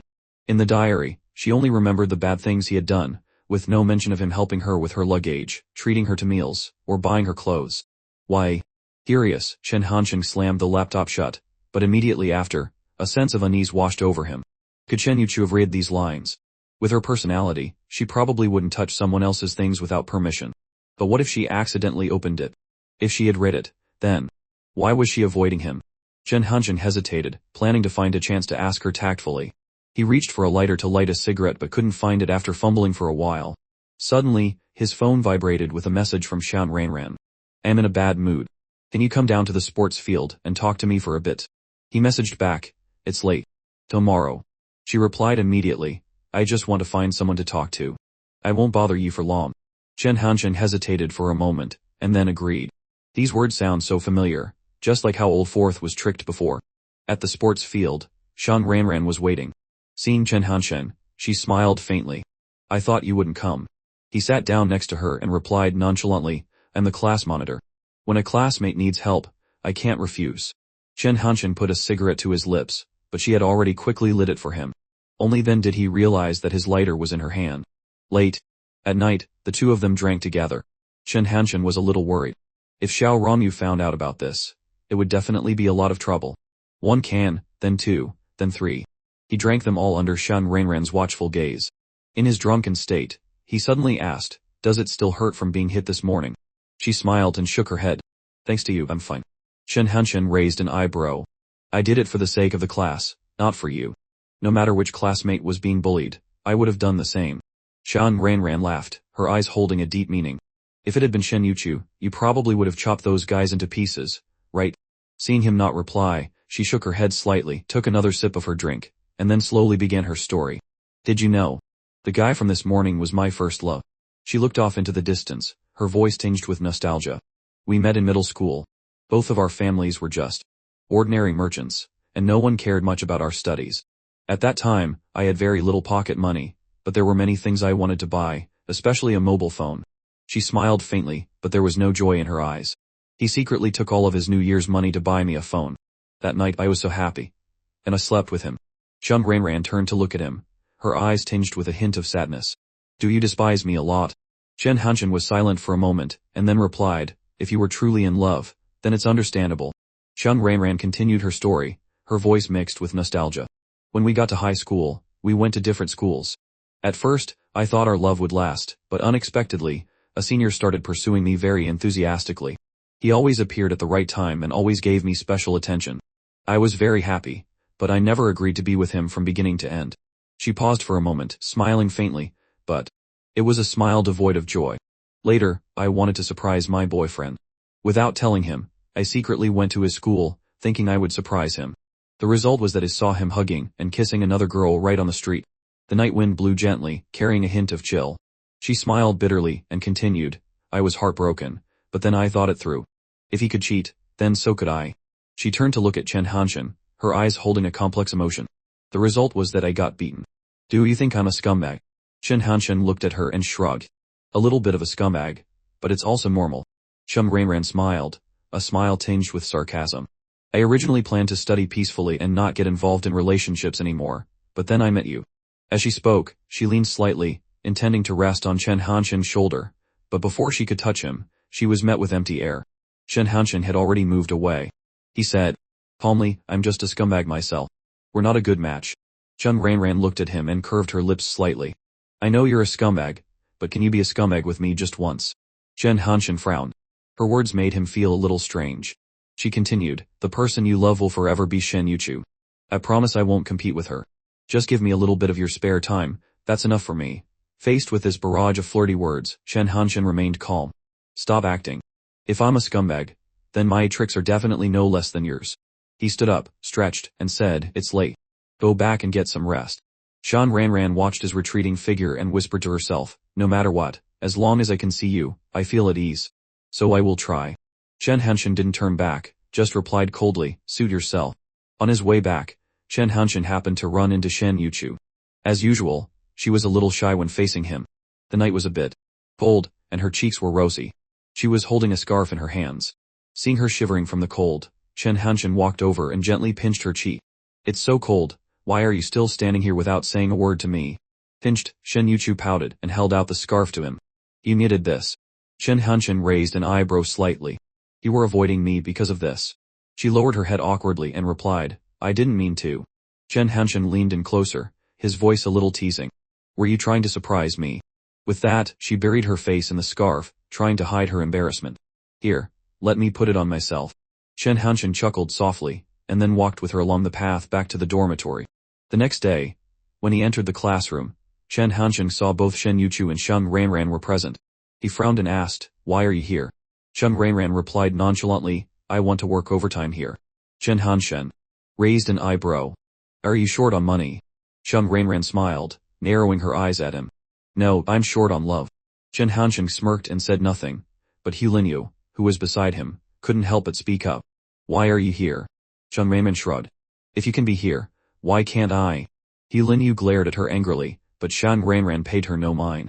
She turned to Chen Hanshin and said, I think you guys should have a unified uniform. It would make it easier for publicity. Chen Hanshin rested his chin on his hand and replied lazily, that's a good suggestion, but I don't have any money. Frieren smiled faintly and replied, that's easy. My family has a uniform factory. I can ask my family to help out for free. If you agree, I'll do it right away. Hearing this, Chen Hanshin immediately nodded in agreement. Just then, Kai Wei walked over and said to Minister Chen, this afternoon, there's a general student assembly. All members of the student union must attend. Chen Hanshin was about to ask for leave because he had something else to do, but Kai Wei quickly added, it seems to be an internal matter. Vice Minister Zhuo Xiaoli has announced that everyone is required to attend. With no other choice, Chen Hanshin had to go. Kai Wei leaned in and whispered, you should ask for leave to go rest now. I'll sign off on it so you can leave right away. Chen Hanshin frowned and asked, why? Kai Wei looked around and then lowered her voice. Zhuo Xiaoli and Zhu Rui are trying to kick you out of the student union. They are deliberately targeting you. The teacher in charge of the Youth League Committee, Ms. Le Guanshuman, has just returned from studying abroad. Taking advantage of the fact that the authorities haven't approved it yet, Zhuo Xiaoli has already submitted an application to the Youth League Committee, stating the reasons why you are not suitable for the position of Vice Minister. He not only wants to kick you out of the student union but also wants to embarrass you in front of all the students. Hearing this, Kai Wei urged anxiously, hurry up and go, but Chen Hanshin remained calm. I'm not going. Just then, Zhu Rui stood in front of him and sneered, you've probably already guessed the content of today's meeting. If you don't have the guts, then run away like a coward now. Chen Hanshin looked at him, anger rising in his heart. This bastard is still afraid of me. I can't believe he's resorting to such a cowardly trick. At that moment, Zhuo Xiaoli stood up, closed the door of the conference room, and announced, today, we have an important issue to resolve. There is a cadre in the student union who is arrogant, does not follow the rules, abuses his authority, and has seriously affected the unity of the union. After discussing with the vice presidents, we have decided to expel Chen Hanshin from the position of vice minister of the External Relations Department. Elsewhere, don't you want to see a snowman? Let me make one for you. She recalled not seeing Chen Hanshin in class recently and wondered, where did he disappear to? Lost in thought, her phone suddenly rang. It was Chen Hanshin. Little Chen, what have you been up to lately? I heard the weather is very cold, and it might snow soon. I wonder if that's true. If it snows, let it snow. It's not like Port City never gets snow. Xiao Rongyu laughed, reminiscing, do you remember 11th grade? It snowed that day, and I said I wanted to see a snowman. You skipped half of your classes and secretly went outside to build one for me. When you came back, your hands were frozen solid. Hearing this, Hanshin sighed. I was so foolish back then. Xiao Rongyu quickly retorted, who says? It wasn't foolish at all. I'll remember this forever. I still remember the image of you covered in snow, pulling me along to see the snowman. She said softly, Xiao Chen, can you come here? I want to watch the snow with you. Hanshin hesitated for a moment, and then replied, I can't. I have to entertain some clients later. Xiao Rongyu sadly hung up the phone. At that moment, Hanshin's company was holding a party. In a previous call with Old John, Hanshin had asked, Old John, what do you think about the issue I discussed with you on the phone last time? The director replied, his tone somewhat timid. Director Liu, Assistant Kong, I really dare not hide this. The Jiangling branch is very willing to take on this task, but we are powerless. We currently don't have enough manpower, even I have to drive to make deliveries myself. However, the most important thing is that the electronics processing factory sponsored by Ganqing is under construction in Jiangling. Furthermore, our Shentung is also planning to expand into the Hong Kong market, which is why we decided to provide support. Hearing about the sponsored processing factory, Hanshin immediately asked Director Zhang, Director, can you tell me more about Ganqing's electronics processing factory? Director Zhang took a drag from his cigarette and answered slowly, the Jiangling Economic Zone is focusing on developing the products of this electronics factory. There's information that a famous financial group in Hong Kong is behind the funding. Recently, they wanted to entrust all their express delivery business to Shentung. Hanshin smiled faintly. Isn't that a great opportunity? They're not short on money, and we have the capability to do it. Director Zhang shook his head. What do you know? Hong Kong is in chaos right now because of the respiratory disease epidemic. Our couriers don't want to go work there. Compared to money, their lives are much more important. In the middle of their conversation, a girl walked by, cheering happily, it's snowing. It's really snowing this time, she continued excitedly. I'm from Guangdong, where the temperature is above 10 degrees all year round. It's been so long since I've seen snow. While everyone was chattering excitedly, Hanshin quietly watched the snowflakes fall, his thoughts suddenly turning to Xiao Rongyu. That night, Hanshin went to Xiao Rongyu's house. He called her. Xiao Chen, why are you calling me so late? I'm sleeping. You have 3 minutes to come downstairs, right now, Hanshin said, coughing violently. When Xiao Rongyu came down, she was surprised to see a snowman that Hanshin had already built. Her eyes sparkled with affection. It's beautiful. Hanshin smiled. Of course it is. I've been busy all day making it for you. Suddenly, Xiao Rongyu rushed forward and hugged him tightly. Hanshin was stunned for a moment. Xiao Chen, you really are a I thought you had changed your mind, she said, starting to cry. Hanshin laughed and gently patted her back. How could I change my mind? But wait, don't jump like that. It's slippery here. Before he could finish, Xiao Rongyu had already tumbled into him. She was still smiling and teasing, if I break my leg, I won't blame you. I'll just blame myself. Hanshin shook his head. Xiao Rongyu grinned. Xiao Chen, take a few pictures of me with the snowman. Scumbags hate holidays the most because there are too many girls around, and they don't know who to choose. Meanwhile, with her personality, Xiao Rongyu would definitely drag Hanshin out for dinner.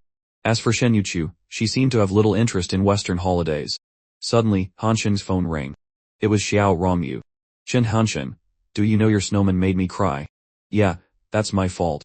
Xiao Rongyu continued to chide him. A few days ago, I called to invite you to eat with the senior students. You agreed, so why did you change your mind later? It's Christmas today, let's eat together tonight. Xiao Rongyu huffed lightly. Well, I guess you're showing some sincerity. The next day, when he walked into the classroom, Hanshin saw Shen Yuqiu sitting there as usual. He felt she was so foolish for not caring at all about Christmas. Suddenly, Shen Yuqiu stood up and walked out. Hanshin asked curiously, where are you going? Shen Yuqiu suddenly turned back, hesitated for a moment, and then shouted, can we eat together?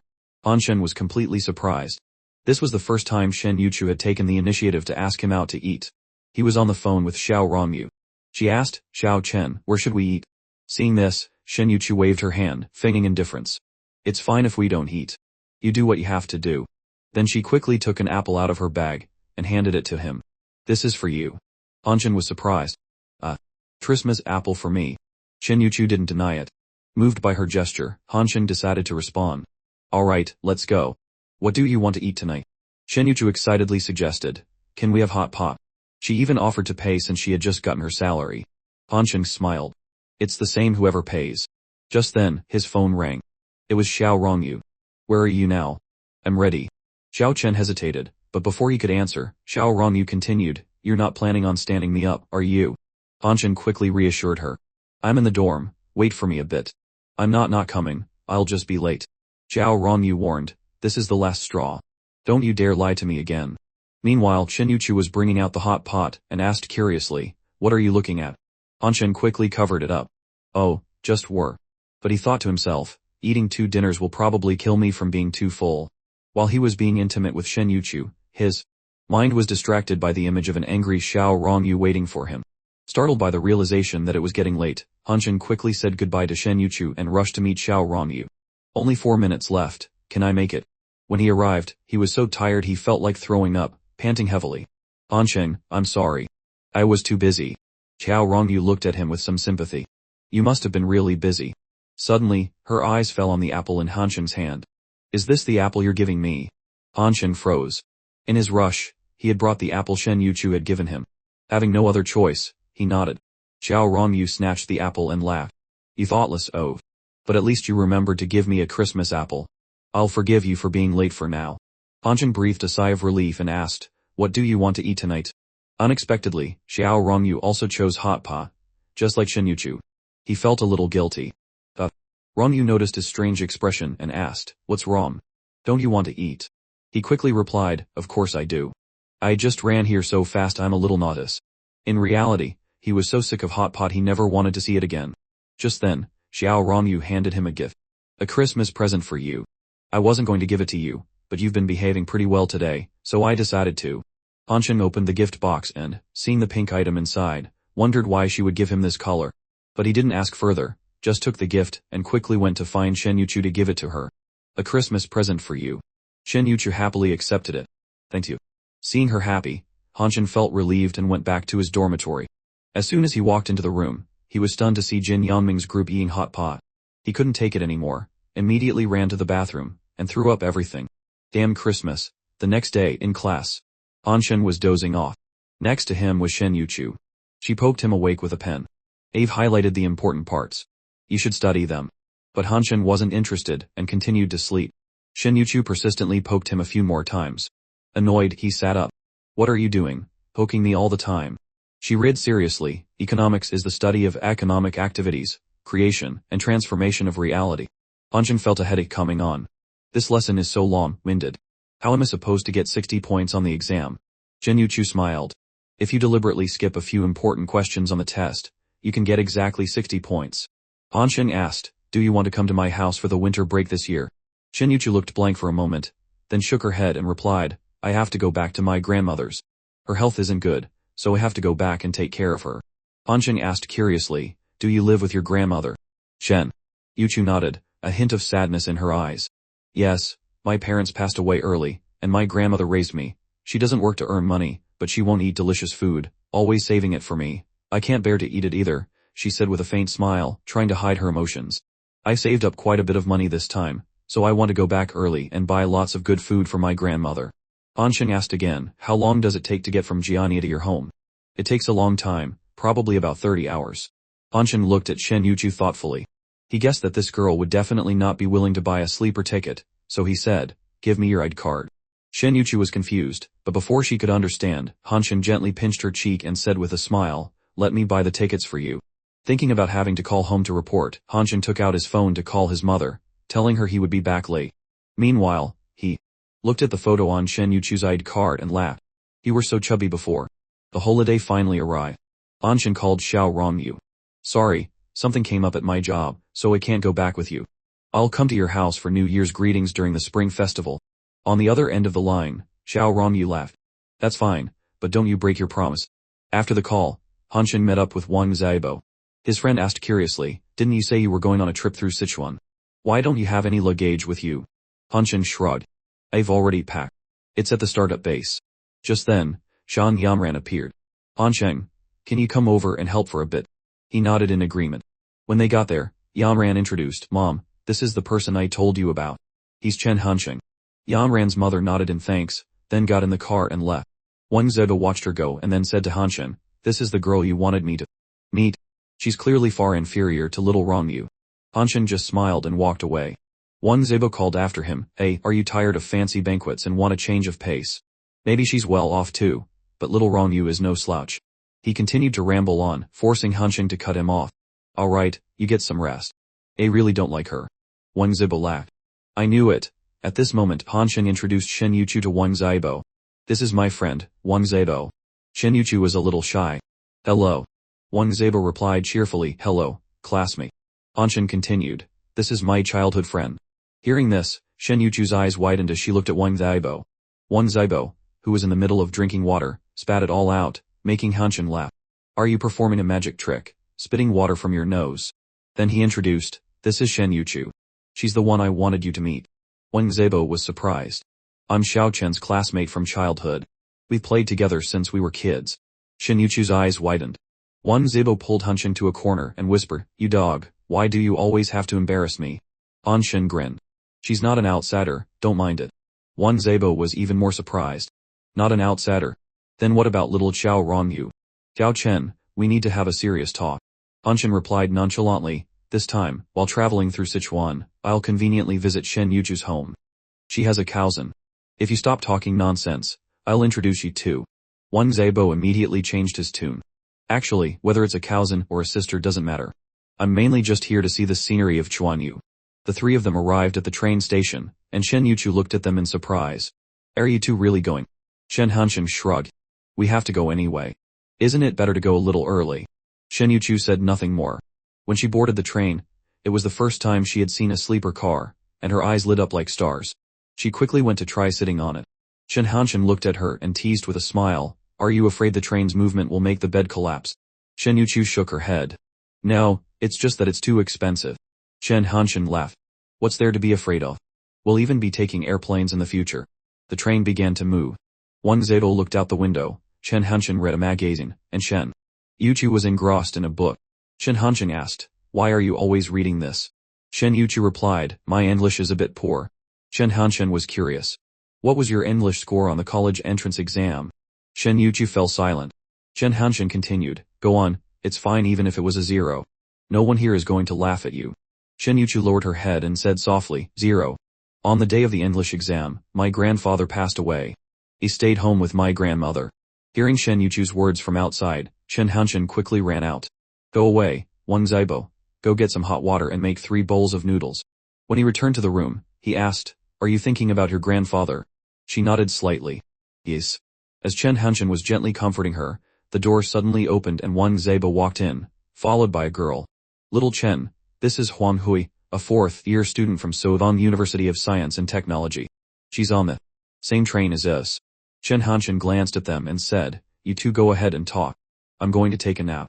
Outside, Wang Zebo and Huang Hui were chatting happily when the room door was suddenly slammed shut. Wang Zebo frowned. Little Chen, can't you be a little gentler?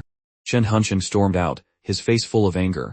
Damn it, I don't care if you're flirting with girls or whatever, but do you have to keep the door open like you're live streaming?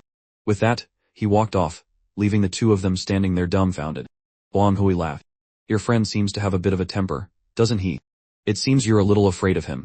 Wang Zebo rubbed his chin and forced a laugh. Little Chen is a bit unreasonable. Let me go find him. Then, Wang Zebo chased after Chen Hanshin. Can't you save me some face? Why did you have to yell like that in front of an outsider? Chen Hanshin snorted coldly. She's just a passerby. Once we get off the train, it's over, there's no connection anymore. But Shen Yuchu is the girl I've chosen. You made her suffer in the cold like that, and you're telling me to endure it. Wang Zebo suddenly realized his mistake and said, Huang Hui probably didn't mind. We were just lost in conversation.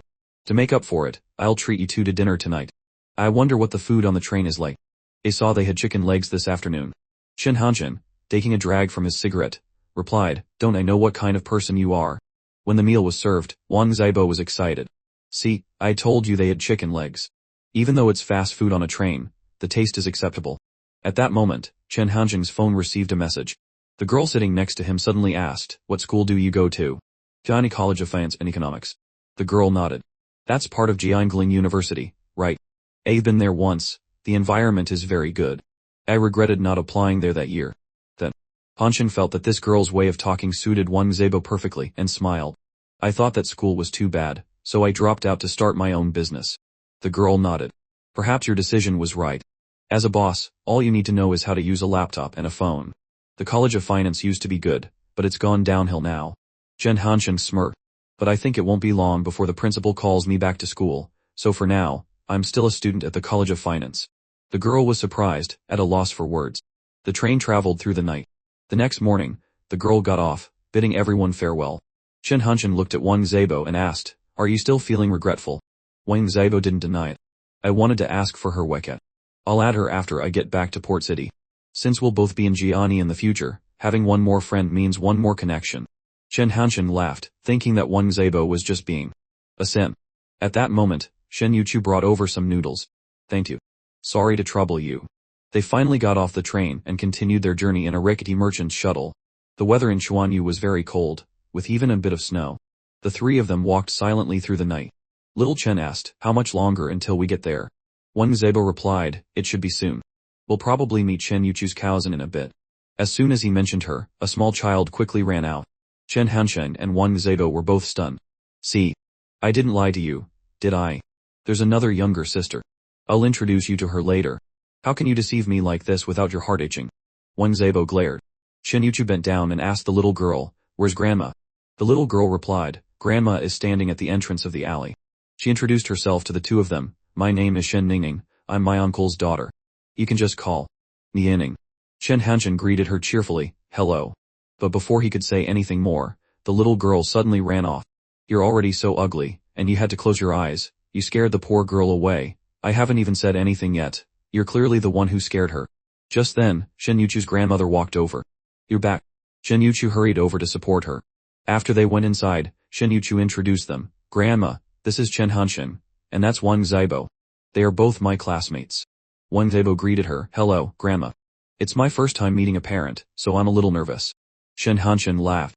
"What the hell are you worried about?" Wang Zaibo frowned. "What's it to you? Why are you laughing?" Shen Hanshin teased. "Don't tell me you have ideas about little Ningning, do you?" Wang Zaibo blushed. "You're such a beast."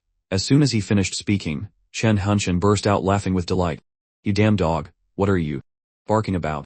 Keep it down." The grandmother spoke up, "I'll go cook some rice. You all can eat together." "Okay. We're out of eggs. I'll go check the chicken coop to see if there are any left." Shen Hanshin said, "Noodles are fine. No need to look for eggs." Shen Yuchi was surprised. "How will you get full then?" Just then, Anning quickly brought back 2 chicken eggs. After the food was cooked, each person had a bowl of noodles with a chicken egg. Shen Hanshin gave his egg to Shen Yuchu, which made her a little embarrassed. Wang Zebo felt unhappy seeing this. Anning smiled brightly, "Go ahead and eat, my sister's cooking is delicious." That night, Shen Hanshin and Wang Zebo slept in the same room. Wang Zebo asked little Chen, "When are we going back?" "Tomorrow." "Why so soon?" Shen Hanshin grinned slyly. "Didn't you come here for Shen Yuchu's younger sister? You've met her, haven't you?" Wang Zebo cursed in frustration. "You were obviously planning to take Yuchu home, and you just had to drag me along." Shen Hanshin shrugged. "When we get back to Port City, if little Rongyu asks where we've been for the past few days, you should know what to say, right?" Wang Zebo fell silent. Shen Hanshin smirked and stood up. "I'll tear up your train ticket and see how you get home to tattle." The next morning, Shen Yuchu was wearing a red outfit. "You're up. Don't do too much. We'll eat and then leave right away. It's almost the new year, so travel will be very crowded and uncomfortable. After the New Year break, I'll come pick you up again." Shen Yuchu shook her head. "I've already bought my ticket. Should I just not use it? Then I'll wait for you at home." Breakfast was served. Wang Zebo was puzzled. "Why are there only 2 bowls? Aren't Grandma and Anning eating with us?" Shen Hanshin said while eating, "They won't eat until we're finished. Don't ask so many questions, just eat quickly." Wang Zebo looked at the grandmother and grandchild, feeling a pang of pity. "Take out some money. Grandma, it's my first time here, and I forgot to bring a gift. I only have some cash, but next time I'll bring more so you can buy a silver bracelet." The grandmother refused. "There's no need." Wang Zebo gave the money to Chen Hanshin. Chen Hanshin didn't take it but looked at Anning. Do you want to have meet with grandma tomorrow? Do you want your sister to buy you pretty clothes? Do you want to buy textbooks and school supplies? Anning nodded. Then is it okay to take this? Chen Hanjin patted Anning's head and smiled. Now you can buy a school bag. Anning cheered happily. Thank you, big brother. Wang Zebo stood by, his eyes red with emotion. Afterward, the group said their goodbyes. Chen Hanjin looked at Chen Yuchu. Do you want to come back to Port City with me? If so, go get your clothes. Chen Yuchu lowered her head awkwardly. But I don't want to leave. Chen Hanjin laughed, stepped forward, and gently touched her cheek. No. I'm reluctant to go too. Then he instructed her seriously. Don't walk me out. Be good and wait for me to come pick you up. Don't cross this line, understand? The two sisters, Shen Yuchu and Anning, watched their figures disappear. At that moment, Anning unexpectedly handed a stack of money to her sister. Didn't you give all the money to grandma? Shen Yuchu was shocked, suddenly realizing whose money it was. When he got home, as soon as Chen Hanshin's mother saw her son, she started to scold him. So you know the way home, do you? Why didn't you just stay at their house and celebrate the new year? Chen Hanshin quickly explained, how could I do that? I even bought fruit for you. I had to go to so many stores to pick it out. Don't you see how filial I am? His mother just glanced at him lightly. Then, go sit on the sofa. I have something to talk to you about. As soon as Chen Hanshin sat down, he saw his father light a cigarette and glance at him. Why are you looking at me? Like that, Dad? His father said calmly, nothing. Just that when your mother hits you later, remember to endure it a bit. Don't make a scene. It won't look good if the neighbors hear. Before Chen Hanshin could react, he saw his mother walking over with a cane. Mom, it's almost the new year. We shouldn't resort to violence. Look at this report card, 12 points. Wait, don't hit me in the face. Chen Hanshin was beaten until he yelped, whining as he ran around the room. Why send a report card home at the beginning of the year? It disrupts family harmony and ruins the New Year's joy for students. The break is so long. Go get your driver's license. While you're at it, ask Uncle Xiao what the fastest procedure is. Chen Hanshin, rubbing his back, texted Xiao Rongyu. I'm home. Just finished eating. She quickly replied, so fast. You just said you were at the train station. Oh, I bought you a bracelet. When are you free tomorrow so I can bring it over? You want to meet my dad? My house is full of cousins and relatives these days. Why should I be afraid? It's just meeting the parents. Xiao Rongyu chuckled softly. What are you implying? Sounds like you have experience meeting some other girl's parents. Chen Hanshin, having been hit where it hurt, could only stammer out an excuse. The next day, Chen Hanshin went to Xiao Rongyu's house. As soon as he entered the door, he greeted them politely, Uncle Xiao, Aunt Tai Lu, Happy New Year. Aunt Tai Lu looked at him with some surprise. This is the first time I've seen Hanshin visit our house. I just had dinner with your parents the other day. Uncle Xiao smiled. This is Chen Gaojin's son. His mother and I are close friends. As Chen Hanshin greeted Xiao Rongyu's grandmother, she looked at him intently. Oh, so you're Chen Gaojin's son. You look familiar. Chen Hanshin glanced inside the house and saw that Xiao Rongyu was also looking out. Your house is so crowded. Xiao Rongyu nodded. Yes, we have guests. Visiting almost every other day. At that moment, an old man walked in carrying a plate of fruit. Chen Hanshin asked curiously, who is this? Xiao Rongyu replied. That's my grandmother. You've met her before, right? Ah, I think so. But it seems her hearing has gotten worse. That's right. Hearing this, Chen Hanshin immediately stepped forward. Grandma, Happy New Year. The old woman looked at him with a kind smile. Jiaojin, are you still working at the agency? Why didn't you bring your wife along? Chen Hanshin nearly choked and hurriedly explained in a loud voice, Grandma, that's my dad, I'm his son. I'm still single, where would I get a wife? His grandmother blinked. So you brought a dog. Dog. I didn't bring a dog. Chen Hanshin laughed and then pointed to Xiao Rongyu. Grandma, I'm so hungry. Chen Hanshin pointed at Xiao Rongyu and smiled. There, she's my future wife. Xiao Rongyu immediately blushed. You. Stop talking nonsense. Not handsome. Alright, I'll try harder. This time, unexpectedly, Xiao Rongyu quietly seemed to accept it. During the meal, she cooked a feast with a variety of delicious dishes that earned praise from everyone. Her mother said with a smile, our daughter won't be dating in university. She has to wait until after graduation to find a good young man before considering a relationship. Chen Hanshin thought to himself, well, if I confirm my relationship with Xiao Rongyu, wouldn't that mean she has a boyfriend right away? While they were eating, Chen Hanshin mischievously nudged Xiao Rongyu's foot with his own under the table. He wanted to see her reaction, but she didn't resist. Instead, his foot kept encroaching further. Suddenly Xiao Rongyu stood up abruptly. I'm full. With that, she turned and left. Chen Hanshin immediately sensed trouble. Xiao Rongyu, This isn't just about a nudge, I really messed up. He quickly followed her. When he entered the room, he saw her slumped over a table. What's wrong?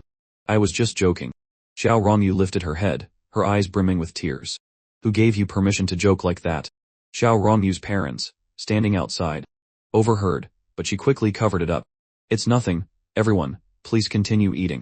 Chen Hansheng sighed and took out the bracelet he had prepared. Can this be considered an apology gift?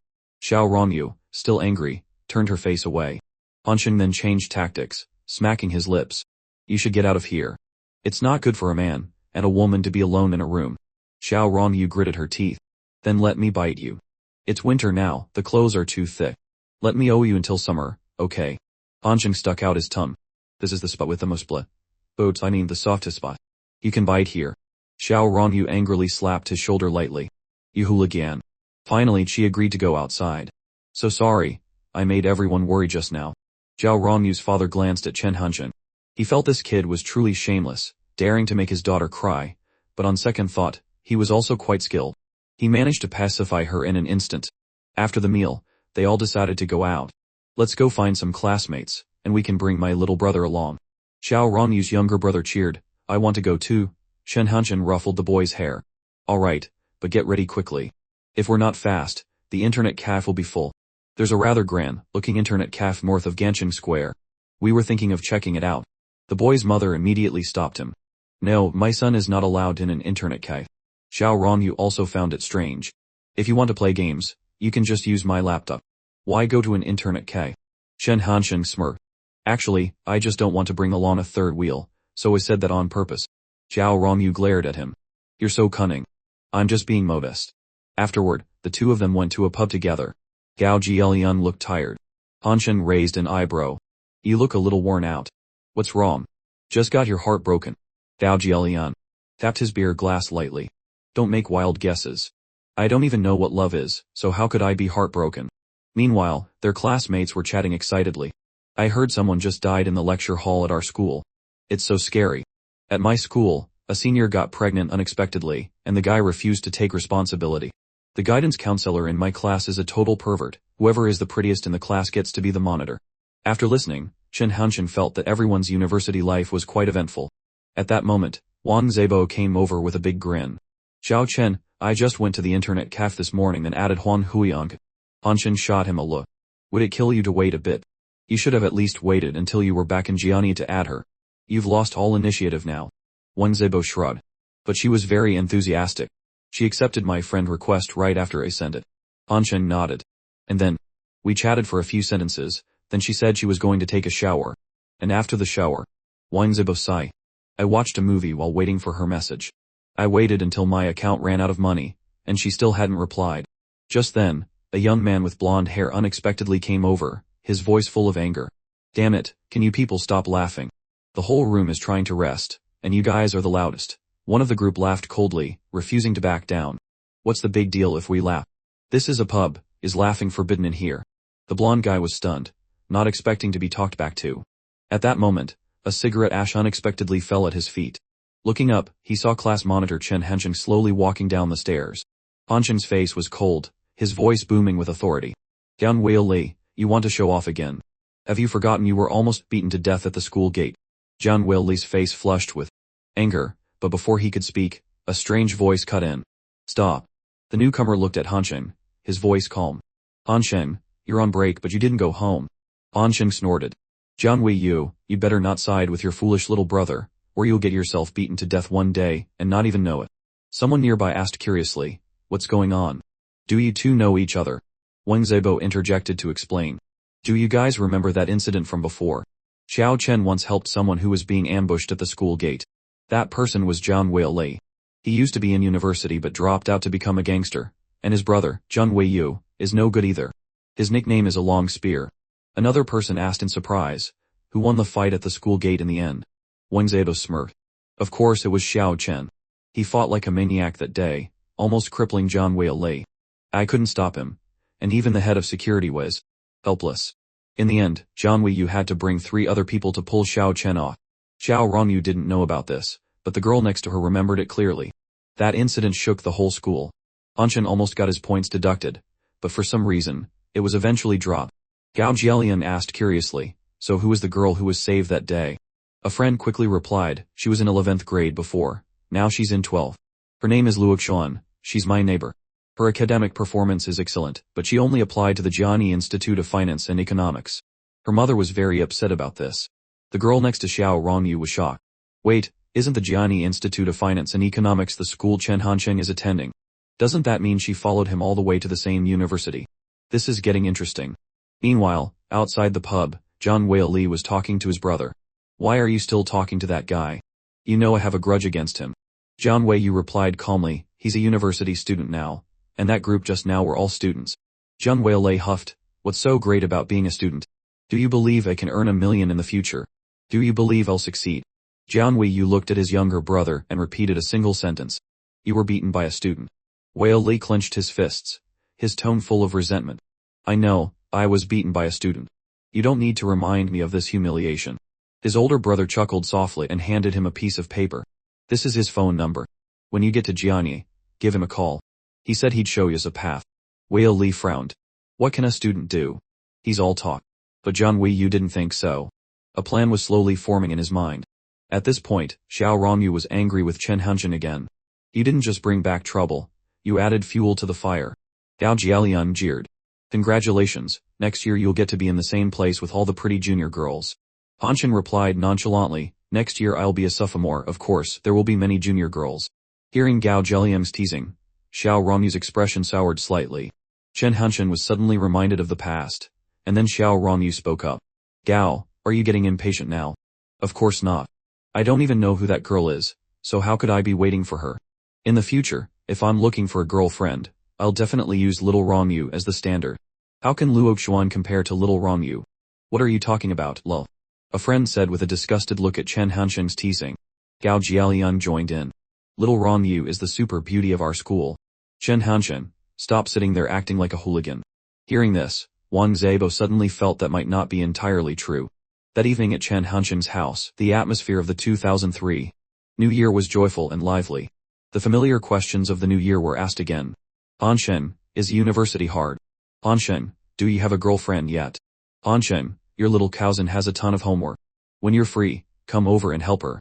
A red-haired aunt added, there are more and more university students these days. There are quite a few students working in Xiao Hai's factory, and their salary isn't much better than his. Our Xiao Hai earns 1,500 yuan a month and will be able to buy a phone very soon. While everyone was chatting, Chen Hansheng was focused on his phone, busy reading New Year's greeting messages. I wonder if Shen Yuchu has received my message yet. Lost in thought, his phone suddenly vibrated. It was Little Rongyu calling. He quickly ran outside to answer. The red-haired aunt shook her head. Liang Meijuan, you're not doing this right.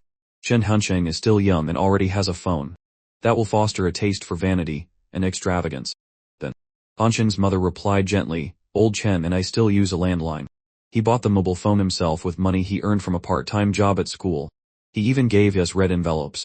While the family continued to chat excitedly, Hansheng finished his cigarette, came back inside, and said to his mother, I want to go back to school in 2 days. His mother was surprised. Doesn't your school start after the Lantern Festival? Hansheng smiled. I want to go to Chuanshu to pick up Yuchu and bring her to the dorm, and then come back to pick up Little Rongyu. The family went for a walk together at the beginning of the year. His mother asked as they walked, in this year of 2003, you have to choose one of those 2 girls, right? Hansheng laughed. What are you talking about, Mom? We're just classmates. In reality, he felt it was a blessing that no new people had been added to the mix. His mother watched her son leave, and then turned to his father. Old Chen, we need to get our health back in shape and have another child. At this time, Hansheng had arrived in Chuanshu to pick up Shen Yuchu. As the little girl, Ning, came out, he asked, where are your grandmother and your sister? And Ning quickly replied, Grandma went to Uncle's house, and my sister went to chop firewood. The little girl whispered, my sister calls your name in her dreams. How do you know? Hansheng asked in surprise. I sleep with her. She just mumbles all sorts of nonsense. Just then, Shen Yuchu returned from chopping firewood. Seeing Ning and Hansheng, her eyes showed her usual shyness. Hansheng laughed. You silly girl, can't you carry a little less firewood?